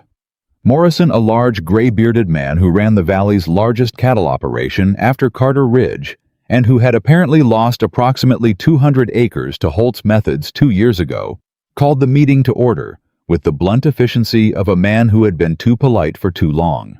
We're here because Gerald Holt's been making claims about Carter Ridge and the woman out there, Morrison said, without preamble. Seems to me the cleanest thing is to have the interested parties in the same room. Mr. Holt, you want to say what you've been saying? Holt smiled. It was a good smile, practiced and warm. I just have some concerns, he said, about the situation out at Carter Ridge. A woman who appears on a marriage platform at the exact moment Carter discovers he has a land claim issue, who moves into his home and begins going through his private business documents almost immediately. He shook his head with what was meant to look like reluctant honesty. I think Nathaniel Carter is a good man who's been taken advantage of, and I think this valley deserves to know that. The room was very quiet. Eleanor stood up. She didn't ask permission. She didn't look at Nathaniel or at Clay. She simply stood up the way she had stood on 7 platforms, and she looked at Gerald Holt with the clear, calm expression of a woman who has made her peace with being underestimated.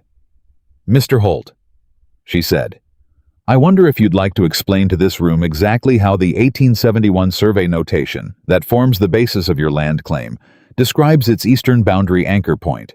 Silence. Because I've read it, she continued.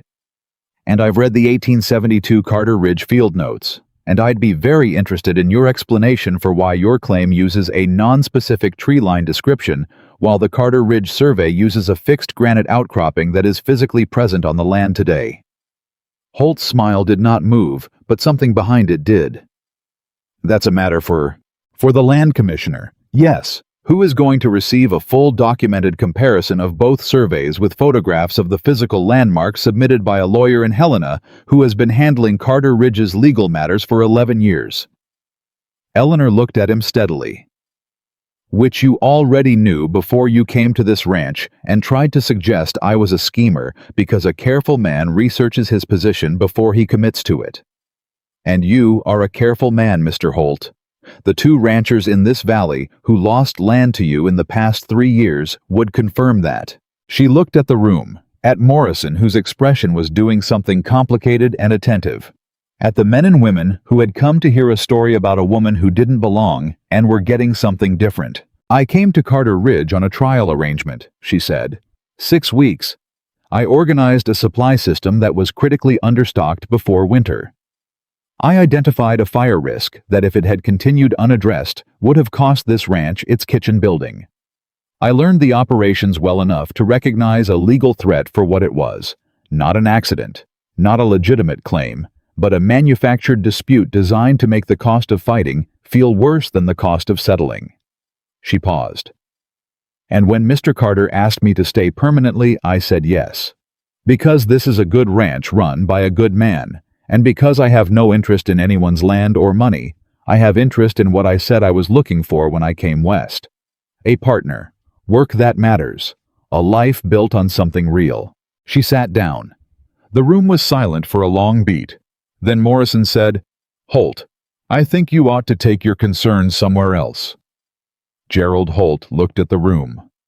He looked at Eleanor. He looked at Nathaniel Carter, who had not moved or spoken, and who was looking at Eleanor with an expression that the room could read as clearly as she could. Holt picked up his hat. He left without another word. The room exhaled. And then Morrison's wife, a solid woman named Ruth, who had not spoken during the entire meeting, stood up and said to Eleanor directly and without preamble, Honey, can you make a proper beef stew? Because I have been feeding this valley for 20 years, and I would not say no to a second opinion. The laughter that broke through the room was the kind that releases something. Eleanor felt it release in her, too. Not the fear she'd refused to perform, but the held breath of a woman who had walked into a room where she was the subject of a story and had walked back out as the author of it. In the wagon on the way home, Clay Dawson drove, and Mrs. Harding sat beside him, and Nathaniel and Eleanor sat in the wagon bed with the dark Montana sky overhead and the cold coming down through it, the way it did in late September, serious and without apology. Nathaniel said quietly, You knew he wasn't expecting you to come. Yes. That was the whole plan, wasn't it? Walk in before he could prepare for it. Partly, Eleanor said. The rest of it was just the truth. The truth tends to manage itself if you say it clearly and directly in the right room. He was quiet for a moment. Then he said, You are the most unexpected person I have ever met. Eleanor considered this. Is that a compliment? It is the truest thing I know how to say to you right now, he said. She looked at him in the dark.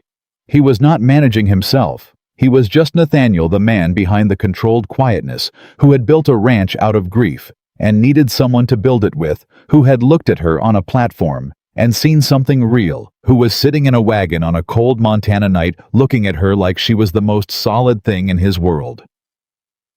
Eleanor took his hand. He held it.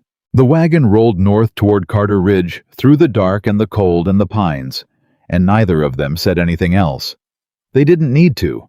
They were married on the first Saturday of October, not in Silver Creek, not in a church with pews full of people who had watched Eleanor stand on that platform and decided she was someone to pity. Nathaniel had offered, and Eleanor had declined, and when he asked her where she wanted it done, she had said without hesitation, Here, on the ranch, with the people who actually know us. So it was Mrs. Harding's Bible and Morrison's presence as a witness, and every hand on Carter Ridge standing in the yard in their cleanest shirts. And Pete had made a cake that was not entirely successful, but was made with genuine effort. And Clay Dawson stood at Nathaniel's right side, with the expression of a man who had revised his opinions several times in the past 6 weeks and was currently at peace with where they had landed. The ceremony was short. Nathaniel held her hands and looked at her with that unmanaged expression she had come to understand was his version of everything he couldn't put into words, and Eleanor looked back at him with the steadiness she brought to everything that mattered. And when Mrs. Harding asked the questions, they both answered them clearly and without hesitation. When it was done, Pete started a fire in the yard, and someone produced a fiddle from somewhere. And the evening went long and warm in the way of occasions that earned their warmth rather than performing it. At some point, Clay Dawson appeared at Eleanor's elbow with 2 cups of something hot and said quietly, "I owe you an apology for the first week." "You owe me nothing," Eleanor said. "You were protecting something you cared about. That's not an apology situation." He looked at her for a moment. "You're a very unusual woman, Mrs. Carter." It was the first time anyone had called her that. She felt it land the name, the weight of it, the particular realness of being called something you had not quite let yourself expect. "Thank you, Mr. Dawson," she said. He nodded once, and that was the whole of it, which was exactly right. Nathaniel found her an hour later standing at the edge of the yard where the firelight thinned into dark, and he stood beside her, and they looked at the same thing for a while without either of them saying what it was. "All right?" he asked. "Better than all right," she said. He put his arm around her shoulders carefully, the way he did everything that was new to him, with the precision of a man who understood that carefulness was its own form of respect. And she leaned into him slightly, and they stood there while the fiddle played and the men talked. And Montana came down around them cold and enormous, and entirely indifferent. Eleanor thought, "I am home." She had not thought that about any place in 6 years. She let herself think it now. The counter-survey happened 3 weeks after the wedding on a Tuesday that came in cold and clear and stayed that way. Prescott came up from Helena himself. Eleanor had suggested this in a wire reasoning that his physical presence at the survey communicated a level of legal seriousness that a report sent by mail could not, and the surveyor he'd hired was a meticulous man named Aldridge, who spent 4 hours on the eastern section with his equipment and his field notes and his careful silence. Eleanor was there for the entire survey. Nathaniel had not asked her to come. She had simply appeared at the barn door in her coat and her boots at 6:30 in the morning when the horses were being saddled, and he had looked at her and said, "You'll want your heavy gloves," and she had gone back to get them. She stood on the eastern section in the October cold, and she watched Aldridge work, and she answered his questions about the 1872 field notes from memory, because she had read them enough times that they lived in her the way anything lives in you when you've been paying the kind of attention that matters. When Aldridge found the granite outcropping exactly where the 1872 notes said it would be exactly where Eleanor had told Nathaniel it would be weeks ago, he stopped and looked at it for a long moment and then looked at Eleanor. "You read the original field notes," he said. "I did. Carefully. I don't know another way to read something important." He made a note. "This resolves the claim," he said. "The 1871 notation cannot be anchored to any fixed physical point that corresponds to this boundary line. Your 1872 survey is the controlling document." Nathaniel was very still beside her. "Put that in writing," Prescott said with the satisfaction of a lawyer who had been right about something and wanted it documented. On the ride back to the ranch, Nathaniel was quiet in the weighted way. The way that meant something was being turned over, not in distress, but with the careful attention of a man who needed to sit with a thing before he could speak it. Eleanor rode beside him and waited. Halfway back he said, "You knew the first night, when you read those notes." "I was fairly certain," she said. "I didn't want to tell you I was certain until the physical survey confirmed it. False certainty isn't useful." "No," he said. "It isn't." Another silence. "Eleanor?" "Yes. I would have lost that section," he said, "without you reading those notes. I would have fought it, and Prescott is good, but he wouldn't have thought to look for the anchor point the way you did. I might have won, Or I might have lost, and I would never have known that there was a physical argument sitting in that strongbox that settled it completely. She looked at him. You didn't lose it, she said. Because of you. Because it was yours, she said. I just read the paperwork. He shook his head slowly, which was as close as he came to arguing with her, and they rode the rest of the way in a silence that had nothing uncomfortable in it. The winter came in November, and it came the way Montana winters come. Not gradually, not with the polite warning that winters in softer climates offered, but abruptly and with complete commitment, as if the season had been waiting behind a door and someone had finally opened it all the way. Eleanor had prepared for it. She had been preparing for it since the first week when she'd identified the supply shortfall and sent Hicks to town, and everything she'd done in the intervening months had been building toward this. The sealed barrels, the properly stocked cellar, the reorganized storage that meant any item could be found in under 2 minutes.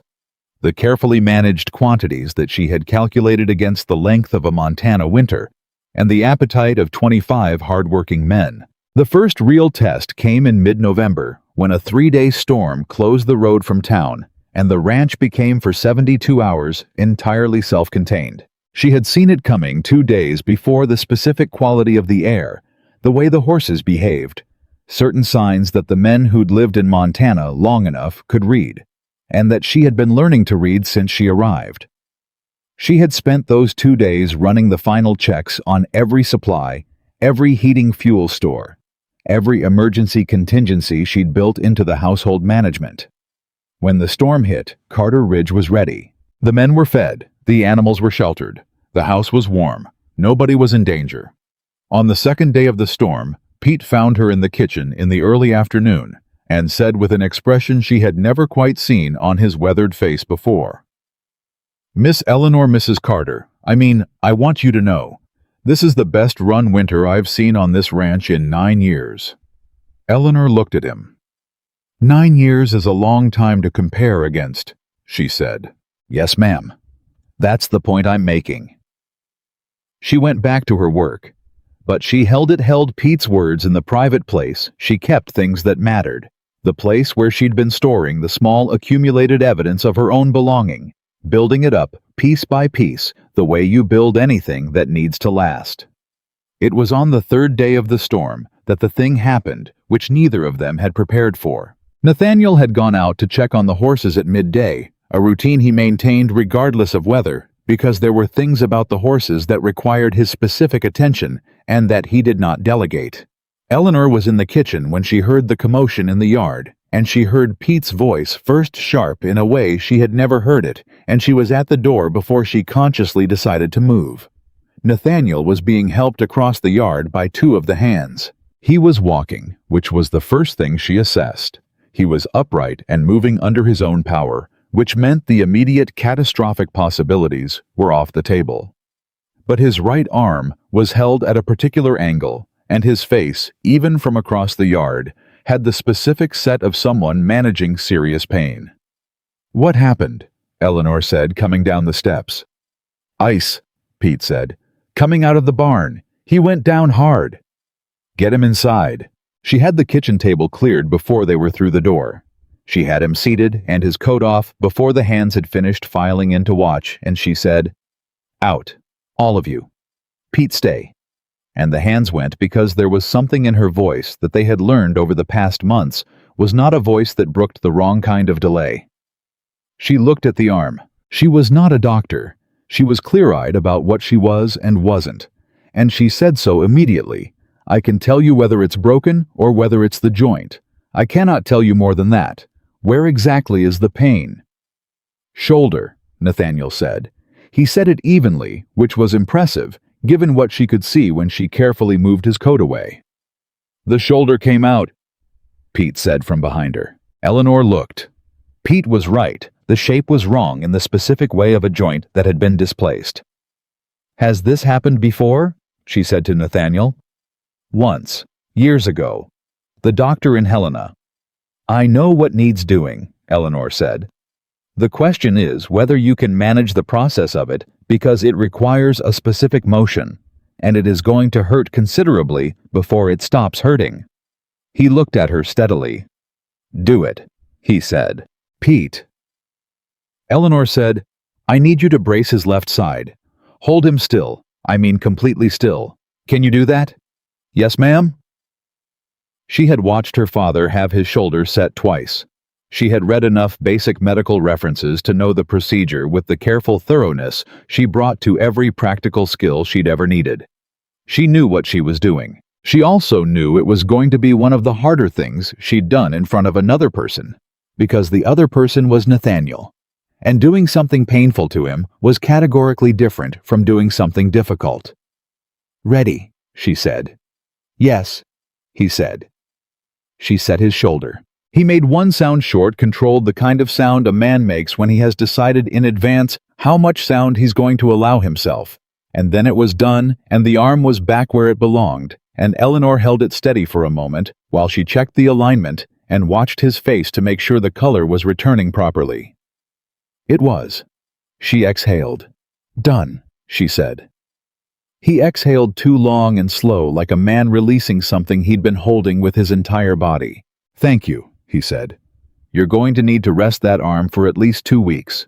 No riding, no lifting. I mean it." "Eleanor, Nathaniel." She looked at him directly. "The ranch will not fall apart in 2 weeks. I will be here. The men know their jobs. You will rest the arm." He looked at her with that particular expression somewhere between argument and something that was not argument at all. "Yes," he said. "Good." Pete made a sound behind her that he converted inadequately into a cough. The 2 weeks of Nathaniel's recovery were unexpectedly the weeks that changed the most between them. Not because difficulty had been required to deepen something it hadn't been. What had grown between them over the trial period and the land claim and the wedding had been real and grounded, and not dependent on crisis to sustain itself.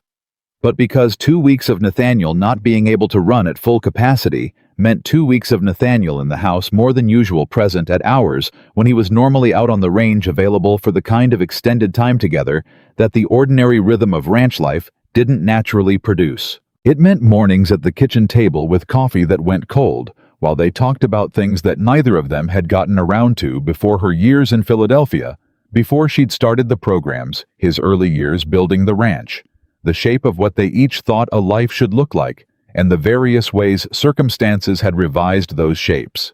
It meant evenings that ran later, the two of them on either side of the fireplace in the front room, while the winter ran itself hard against the windows, talking or reading, or simply existing in the same space, with the ease of people who had stopped needing to perform anything for each other. It was during one of those evenings about 10 days into his recovery that Nathaniel said something that Eleanor had not expected. He had been quiet for a while, the weighted kind which she read correctly, and then he said, "I owe you an honest thing." She looked up from her book.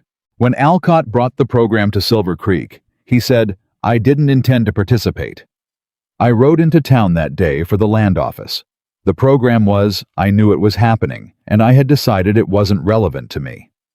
He paused. "I told myself I didn't need a wife. I told myself the ranch ran fine, and I was managing, and the arrangement I had was sufficient." Eleanor waited. "I was lying to myself," he said. "I was very good at it. 6 years is a long time to practice something." He looked at her steadily. "When I saw you on that platform, I didn't understand immediately why I stopped. I told myself it was the practical assessment I described to you at breakfast. And that was true, but it wasn't the whole truth." "What was the rest of it?" she asked.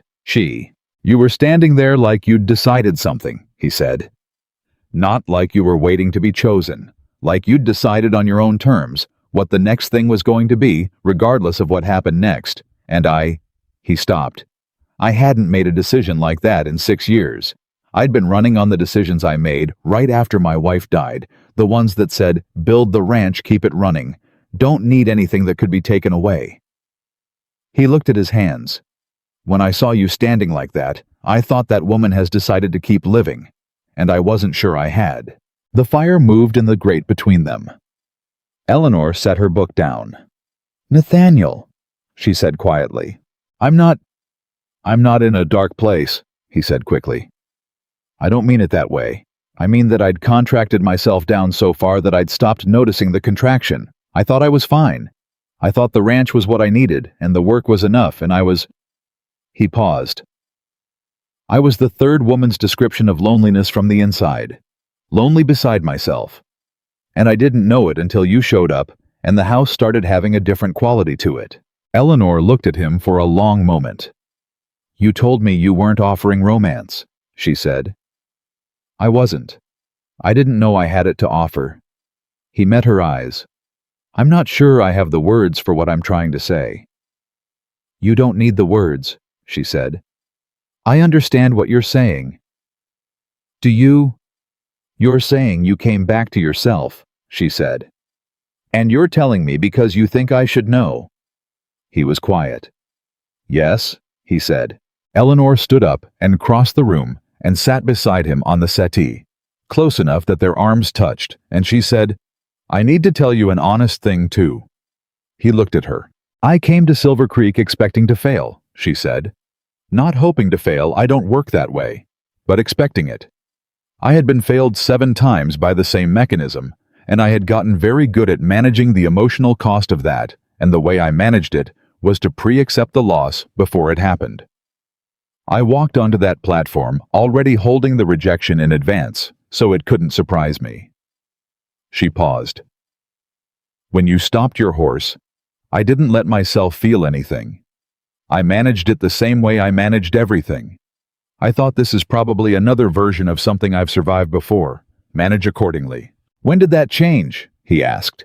The first morning, she said, when you sat down at that table and you said not a keeper, a partner. She looked at him. Nobody had ever said that to me.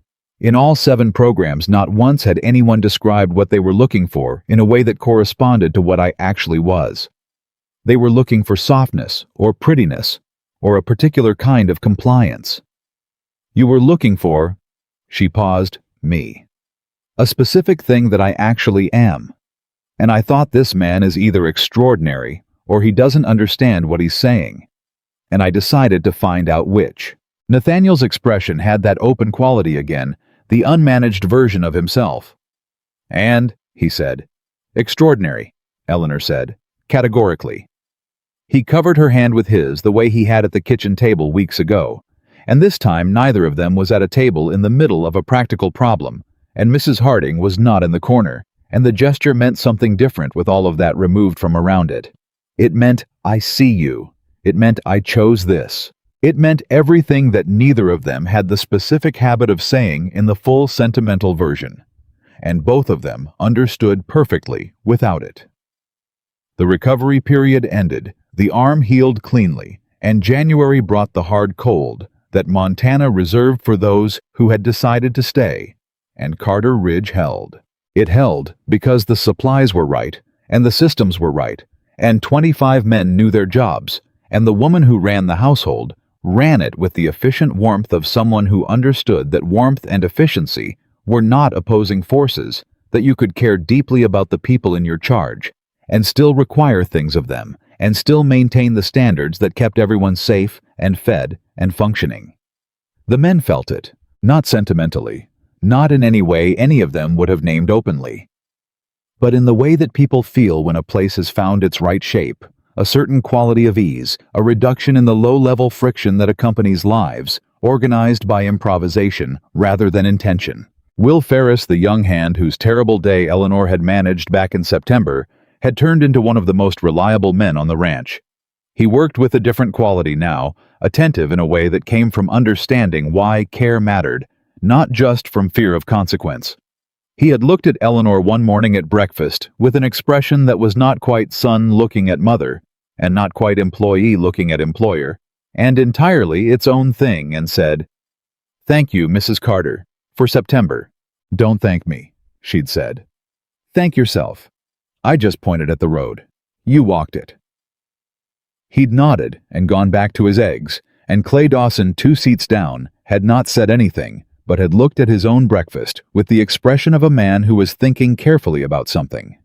It was Clay who brought the next trouble to Eleanor's door, and he brought it in February on a morning when Nathaniel was out on the northern section and wouldn't be back until evening. He appeared at the kitchen door in the mid-morning with his hat in his hands and an expression Eleanor had never seen on him. Something uncertain, which on Clay's face was as alarming as panic would have been on anyone else's. "Clay," she said, "sit down." "I'll stand." He turned the hat in his hands. "I need to tell you something that you're not going to like, and that Nathaniel needs to know, but I'm telling you first, because I think you'll know the right way to handle it." Eleanor set down her work entirely. "Tell me." "Holt's back," he said. "Not at the ranch, in town. He's been there 3 weeks. I just found out from a man in Silver Creek who thought I already knew." "What's he doing in town?" "He's bought the Morrison property." Eleanor went very still. "Morrison sold," she said. "Signed the papers 2 weeks ago. I don't know the circumstances. The man I talked to says Morrison didn't look like a man who wanted to sell. He looked like a man who'd been—" Clay paused, choosing his word, maneuvered. Eleanor thought about this carefully.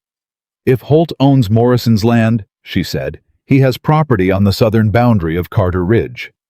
"Yes.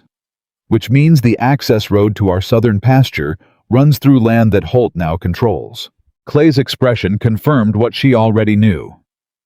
"He doesn't need to fight the eastern section anymore," Eleanor said. "He has a different lever now, if he closes that road or disputes the access easement." "We lose the southern pasture for grazing," Clay said, "which is 15% of our total range. In spring and summer it's more significant than that. It's where we move the breeding stock." Eleanor looked at the table for a moment. "Does Nathaniel know about Morrison?" she asked. "No, I came straight here." "All right," she thought. "I need to see the deed to Carter Ridge, specifically the access easement language for the southern road. It should be in the same strongbox as the survey documents." "What are you looking for?" "Whether the easement is a permanent recorded easement or a neighborly arrangement. If it's recorded, Holt can't close it regardless of who owns the land.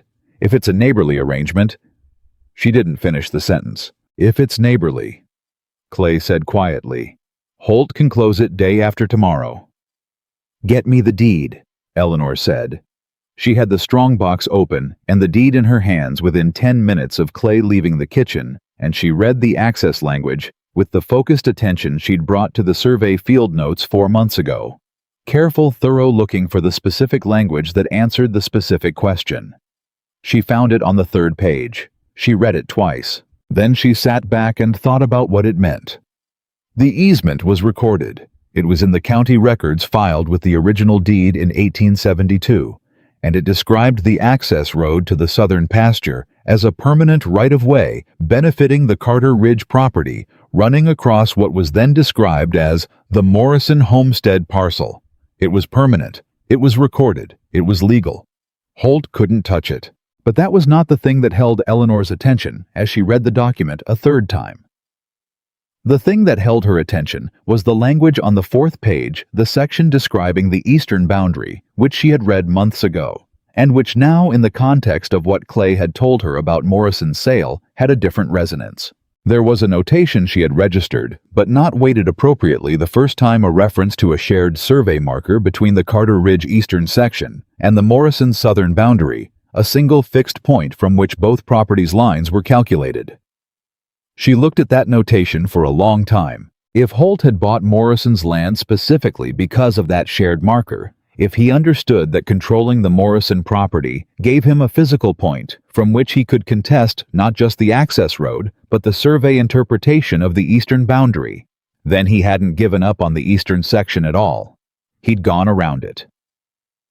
Eleanor closed the deed. She was still sitting at the kitchen table with it closed in front of her when Nathaniel came in at 6 o'clock and saw her face. He stopped. "What happened?" he said. She told him. All of it: Holt buying the Morrison property, the access easement that was secure, and the shared survey marker that was not. Nathaniel listened without speaking. When she finished, the kitchen was quiet. Then he said, "He planned this from the beginning."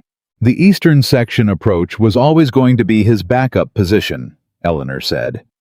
His primary play was always getting to a point where he controlled a physical boundary marker. He tried the direct legal approach first. When that failed, he bought the adjacent property. He's been working toward this for 2 years. If he can contest the shared marker, he can reopen the eastern boundary question with new physical evidence. Yes. Eleanor looked at him. But here's what he doesn't know, Nathaniel. He doesn't know that I identified the shared marker when I read the deed. He doesn't know that I've been thinking about it since the counter-survey. And he doesn't know, she paused, that I've already written to Prescott about it. Nathaniel went very still. When? 3 weeks ago, when I reread the deed for the supply easement calculation. She held his gaze. I didn't tell you because I wasn't certain it was relevant yet, and I didn't want to create concern about a problem that might not materialize. I was wrong not to tell you. I should have, and I'm telling you now. She paused. Prescott's response is in my room. He says the shared marker creates a theoretical vulnerability, but that it can be neutralized by filing a supplemental survey document that calculates the Carter Ridge eastern boundary from 2 independent fixed points rather than 1. The granite outcropping plus a second fixed marker on the northern boundary. 2 points that cannot be disputed. 2 points that make the shared marker with Morrison's land legally irrelevant to the Carter Ridge calculation. Nathaniel looked at her for a long time. You were 3 weeks ahead of him, he said. I wanted to be sure before I said anything, she said. I'm sure now. He was quiet. Outside, the February dark was total, and the cold pressed hard against the house the way Montana cold pressed, not asking permission, simply present. Inside, the kitchen was warm. Nathaniel stood across the table from Eleanor and looked at her with the expression she knew best. Not the controlled, managed version of himself, but the real one. The one that had been present since October and had been growing in visibility as the months made it more familiar to him to let it show. You know what I think, he said. Tell me. I think Gerald Holt is going to spend the rest of his natural life underestimating you, he said. And I think every time he does it, he's going to lose. Eleanor looked at him. Something moved in her, not pride exactly, though there was that. Something quieter. Something that had been a very long time accumulating, and had reached in this kitchen on this February night, the particular weight of a thing fully arrived. She had been passed over 7 times by men who looked at her and saw one thing. She had come to a ranch in the Montana mountains, and she had run it through fire and supply crisis and legal threat and winter and the accumulated pressure of other people's certainty that she didn't belong. And she was still here. Send the wire to Prescott tomorrow, she said. Tell him to file the supplemental survey. First thing, Nathaniel said. She stood and picked up the deed to return it to the strongbox. He crossed the kitchen and took it from her hand, and then because he was Nathaniel and she had learned to read everything about him, she knew what was coming before it came, and she did not step back. He held her face in both hands, this careful, contained man who had spent 6 years contracting himself down to what was essential and was in the particular language of someone who had decided to start opening back up, learning the vocabulary of it one word at a time. Eleanor, he said. Nathaniel, she said. He kissed her. Not the performed version of it. Not with anything self-conscious in it. With the directness he brought to everything that mattered, certain and unhurried and entirely real. Eleanor had waited 34 years for something that felt like this. It was worth it.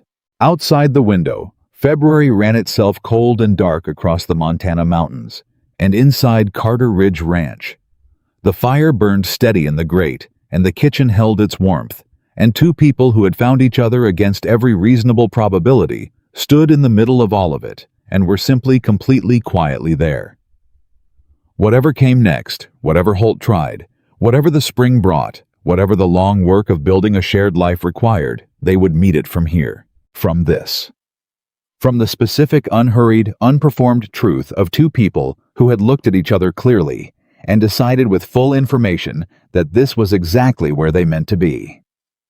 Prescott filed the supplemental survey in the first week of March. It took 11 days for the Territorial Land Commissioner's office to process it, and during those 11 days, Eleanor went about her work with the particular focused calm of someone who has done everything that can be done and is now waiting for the world to confirm it. She ran the kitchen. She managed the winter stores, which had held exactly as calculated, not surplus, not short, precisely sufficient, which was its own form of satisfaction. She handled the correspondence that had quietly become part of her daily work, because Nathaniel had discovered early in the winter that Eleanor's written communication was sharper than his own, and had begun routing ranch business letters through her as a matter of course, not by assignment, but by the natural gravity of competence. The men had noticed. They noticed everything she understood, that by now, that 25 men living in close proximity to a household developed the observational habits of people with nothing else to do on long winter evenings, and that the internal social weather of Carter Ridge was as carefully tracked and discussed as the external kind. What they had noticed over the course of the winter was that the ranch ran better, not loudly better, not in ways that announced themselves, but in the specific cumulative way of a system that has found its proper alignment. Fewer crises, shorter recovery times when crises did occur. A household that absorbed the ordinary chaos of ranch life without amplifying it. Pete said it to Clay one morning, and Clay said it to Will Ferris, and by the time it filtered back to Eleanor through the particular informal telegraph of ranch communication, it had acquired a specificity that she thought captured it accurately. "The place has got a brain now," someone had apparently said. "It always had the muscle. Now it's got a brain." She was in the kitchen when she heard that particular formulation, and she thought about it for a while, and she decided it was one of the finest compliments she had ever received, precisely because it had nothing sentimental in it. The land commissioner's ruling arrived on a Wednesday. Prescott sent a wire, and then a letter, and the wire arrived first, which was the nature of wires, and Nathaniel read it in the ranch office, and came to find Eleanor in the kitchen, with an expression she had not seen on him before. Something lighter than his ordinary bearing, as if a weight had been redistributed rather than removed, as if he had been carrying something at a particular angle for so long that setting it down evenly felt new. "Holt's claim is dismissed," he said. "Both the original Eastern Section claim and any derivative claim from the Morrison boundary. The supplemental survey is entered as the controlling document. Carter Ridge Eastern boundary is confirmed." He paused. "Permanently. On the record." Eleanor set down her spoon. "Good," she said. He looked at her. "That's all? What else would you like me to say?" "Most people," he said, "when they've spent 6 months fighting a land claim, and one say something more than good. Most people haven't been planning for this outcome since October," she said. "I've had time to process the victory in advance. The actual confirmation is yes. Good. Exactly what it should be." Nathaniel looked at her for a long moment. Then he laughed. It was the first time she had heard him laugh fully, without the contained quality that governed most of his expressions. It was brief and genuine, and entirely without performance, and it changed his face in a way that Eleanor stored carefully, in the place where she kept things that mattered. "Good," he said, echoing her. "Yes, exactly." He crossed the kitchen and held her, and she let herself be held, and outside. The March wind ran cold and purposeful across Carter Ridge, and neither of them paid it any attention. Gerald Holt left Silver Creek 2 weeks after the ruling. He didn't announce his departure. He simply wasn't there one day, and then the days accumulated and he continued not being there, and eventually it became clear that he had moved his operations elsewhere to some other valley with some other ranchers who didn't have an Eleanor Carter reading their survey documents 3 weeks ahead of his next move. Morrison came to Carter Ridge in late March, hat in hand and expression complicated, to explain what had happened with his sale. Eleanor was in the house, and Nathaniel handled the conversation in the yard, but she heard enough through the window to understand the shape of it. Holt had manufactured a debt claim against Morrison's operation, a piece of old paper that Morrison's lawyer said would take a year to fight and cost more than the land was worth. Morrison had sold to stop the bleeding. When Morrison left, Nathaniel came inside and stood in the kitchen doorway. "He lost his land because he didn't have anyone reading his documents," he said. Eleanor looked up. "Yes. We need to talk to the other Valley families, the ones Holt pressured over the past 3 years. I know. I want to—" He stopped.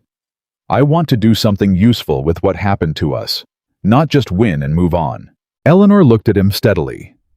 This was the part of Nathaniel Carter that had been emerging since October, incrementally visible as the winter stripped the protective contractions away. The man underneath the managed isolation, the one who had built a ranch, partly out of grief, and partly out of a genuine desire to build something that lasted, something that meant something. "Then let's start with Morrison," she said. "If Holt's claim against him was manufactured the way our Eastern Section claim was manufactured, there may be grounds to contest it even after the sale." Prescott would know. "I'll wire him tomorrow. And the other families there are at least 4 that I've heard named. If they're willing to talk, I can review whatever documentation they have. I'm not a lawyer, but I know what to look for now." He was quiet for a moment. "You're going to spend the spring reading strangers' survey documents," he said. "Is that a problem?" "No." The almost smile. "No, Eleanor. It is not a problem." It was at the spring gathering at Morrison's place in April, reinstated now as a community event rather than the tense confrontation it had been in September, that Eleanor understood something had shifted in the valley's relationship to Carter Ridge. It wasn't dramatic. It was the accumulated weight of small things, the way Ruth Morrison came to her immediately, and not with the social performance of a woman being polite, but with the directness of a woman who had decided she'd found someone worth knowing. The way other women sought her out, ranchers' wives, several of them who had heard the story of the Friday night meeting and the land commissioner's ruling, and were connecting those 2 events to the woman at the center of them. There was a woman named Clara Hutchins, wife of a rancher whose operation sat east of Morrison's, who had been fighting a water rights dispute alone since her husband had died the previous spring. She found Eleanor near the food table and said without preamble, "They say you read survey documents." "I do," Eleanor said. "I have water rights documents going back to 1869, Clara Hutchins said. "I've had 3 lawyers tell me there's no case. I think they're wrong, but I don't know how to prove it." Eleanor looked at her, this woman rangy and work-worn, and carrying the specific exhaustion of someone who has been fighting alone for too long. "Bring me the documents," Eleanor said. "I'll look at them." Clara Hutchins blinked. "You'd do that." "I've had some practice," Eleanor said, "and I know what manufactured legal weakness looks like from the inside." That was the conversation that everything else grew from, not immediately, not all at once, but in the way that things grow when they're rooted in something real. The summer brought the counter-survey confirmation, the full resolution of the Holt situation, and the beginning of what Eleanor would not have known to call anything until Ruth Morrison named it for her in June. Ruth came to Carter Ridge on a Tuesday with Clara Hutchins and a woman named Agnes Ford, whose family had lost a timber section to a claim similar to Holt's 3 years earlier.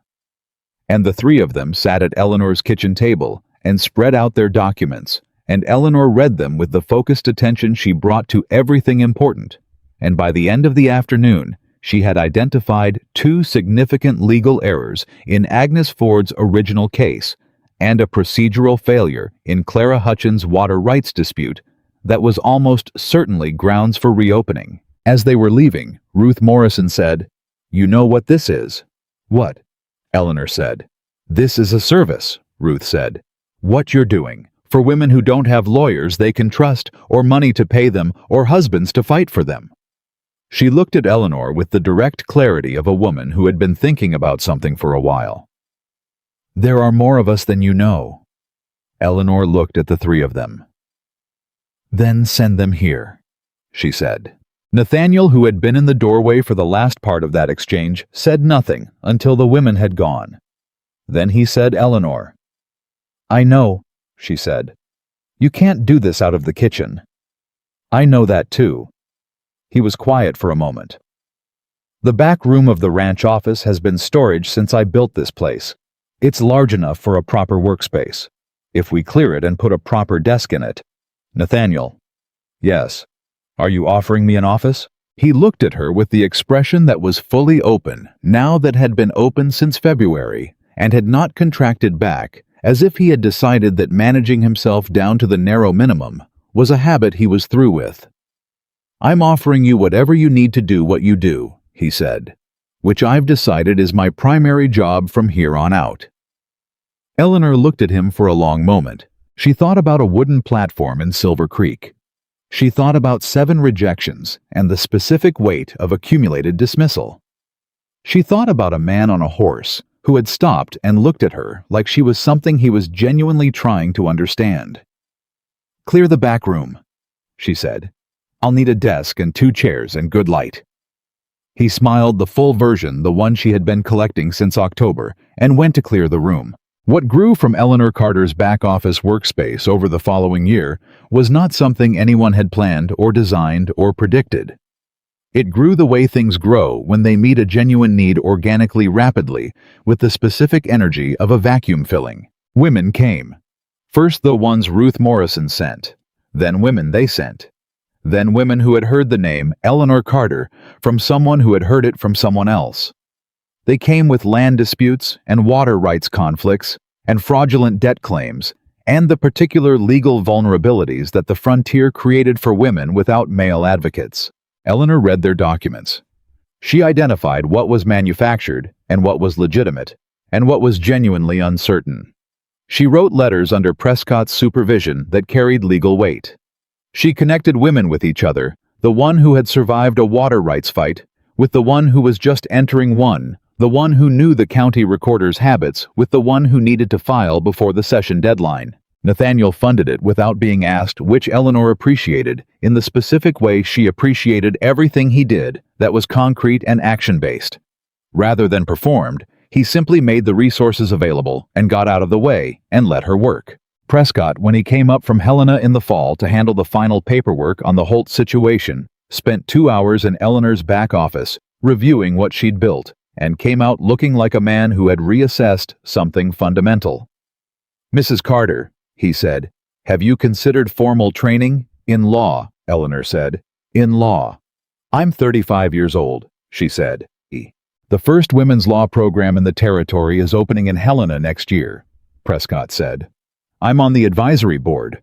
I would write you a letter of recommendation myself based on what I've seen you do in the past year." Eleanor looked at him. She thought about this carefully, the way she thought about everything that mattered. "I'll consider it," she said. She told Nathaniel that evening. He was quiet for a moment. Then he said, "Do it. It's a year in Helena, possibly 2. I know what a law program is. The ranch, Eleanor." He looked at her with the steady, direct expression of a man who had thought something through and arrived at a position he was committed to. "The ranch ran for 6 years without you. It can manage a year in your absence. What it cannot manage, what I cannot manage, is being the reason you don't do the thing you're clearly built to do." She looked at him. "You'd be alone up here through another winter," she said. "I've been alone through worse winters," he said. "And I'll come down to Helena when I can, and you'll come home when the sessions end." He held her gaze. "This is not a negotiation, Eleanor. This is me telling you that your life is not smaller than this ranch, and it never was, and I will not let it become so." Eleanor sat with that for a moment. She thought about the woman she had been on the platform in Silver Creek, the one who had pre-accepted rejection to protect herself from the full weight of it. The one who had rationed hope the way you ration a supply that you're not certain will be replenished. She thought about what it meant to be loved by someone who expanded your possibilities rather than containing them, who looked at the full size of what you were and said more, not less, more. "I'll write to Prescott tomorrow," she said. "Good," Nathaniel said. He reached across the table and covered her hand with his, the same gesture he had made in this kitchen a year ago, over survey documents and a land claim and a situation that had not yet resolved itself, and Eleanor turned her hand over and held his back. Outside, the Montana fall was doing what it always did, arriving with commitment, the cold coming down from the high country with the certainty of things that have no reason to apologize for themselves. Inside Carter Ridge, the fire was steady. The year that followed wrote itself in the register of things that don't announce themselves while they're happening, but that you understand looking back were the shape of a life-changing direction permanently. Eleanor went to Helena in January.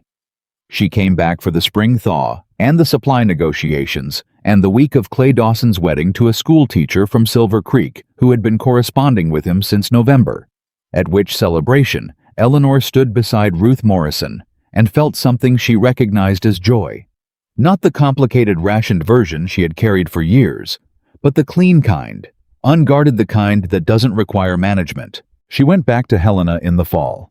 She finished the program in 18 months, which Prescott said was the fastest completion on record, and which Eleanor attributed entirely to the fact that she had spent the previous year reading every legal document she could find, and had arrived at the program already conversant with most of what it taught. She came home to Carter Ridge in the spring of 1886 with a certificate and a reputation in the territorial legal community that had, Prescott told her, preceded her.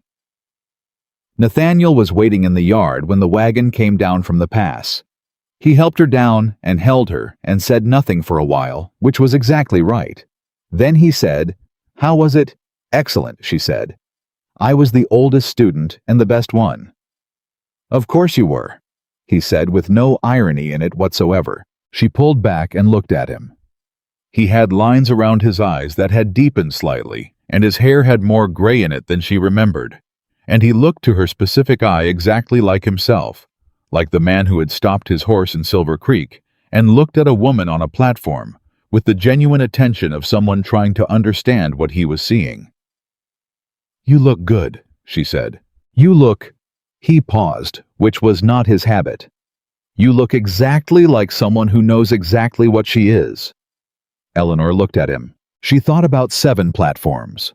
She thought about the specific cruel arithmetic of being passed over in public again and again by men who made their assessment in seconds and were wrong in ways they would never know they were wrong. She thought about the weight of accumulated dismissal and the discipline required to survive it without letting it become the story you told about yourself.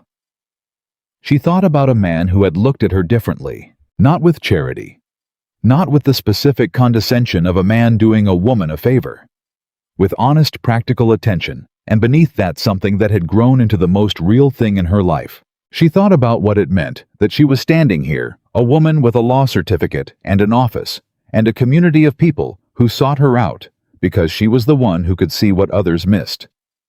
A woman who had come to a ranch as a trial arrangement and had become the reason the ranch was what it was. A woman who had been passed over 7 times and had refused each time to let someone else's failure of vision become the definition of her own life. She had known standing on that 7th platform that the right person had simply not yet been in the room. She had been correct. "Let's go inside," she said. "I want to see the back office. I have 3 cases coming in from Prescott next week, and I need to look at the files." Nathaniel laughed, the full, genuine version she had been collecting since the first time she heard it, and picked up her bag and walked with her toward the house. Clay Dawson, who happened to be crossing the yard, tipped his hat at her without breaking stride. Pete appeared briefly in the kitchen doorway, assessed that the situation was exactly what it should be, and went back to whatever he'd been doing. Will Ferris, up on the fence line, raised one hand in a wave that contained more than a wave usually contains. Carter Ridge received Eleanor Carter. The way a place receives someone, it has grown around. Not with fanfare, not with the dramatic architecture of a reunion, but with the settled ease of something returning to its right position. She walked through the door of her home. She stood in the kitchen that she had reorganized in the first week that had seen fire and crisis, and 25 men fed through a Montana winter, and 100 ordinary mornings that had built a life. She put her hand on the kitchen table, and she thought clearly and without complication the same thing she had thought standing in a yard in September of 1884, when she had first arrived and felt the shape of this place against the shape of who she was. "I am home." Eleanor Whitmore. Carter, the woman. 7 men had looked at on 7 platforms and walked away from the woman. Silver Creek had whispered about and dismissed the woman Gerald Holt had underestimated at every single turn, became the most sought-after legal advocate in the Montana Territory for women's property rights. She did not accomplish this because life had been kind to her. She accomplished it because she had never not once allowed someone else's limited vision to set the boundaries of her own. The 8th platform had not been a platform at all. It had been a man on a horse who knew how to stop and look. and the woman everyone had ignored became the woman Montana could not afford to forget.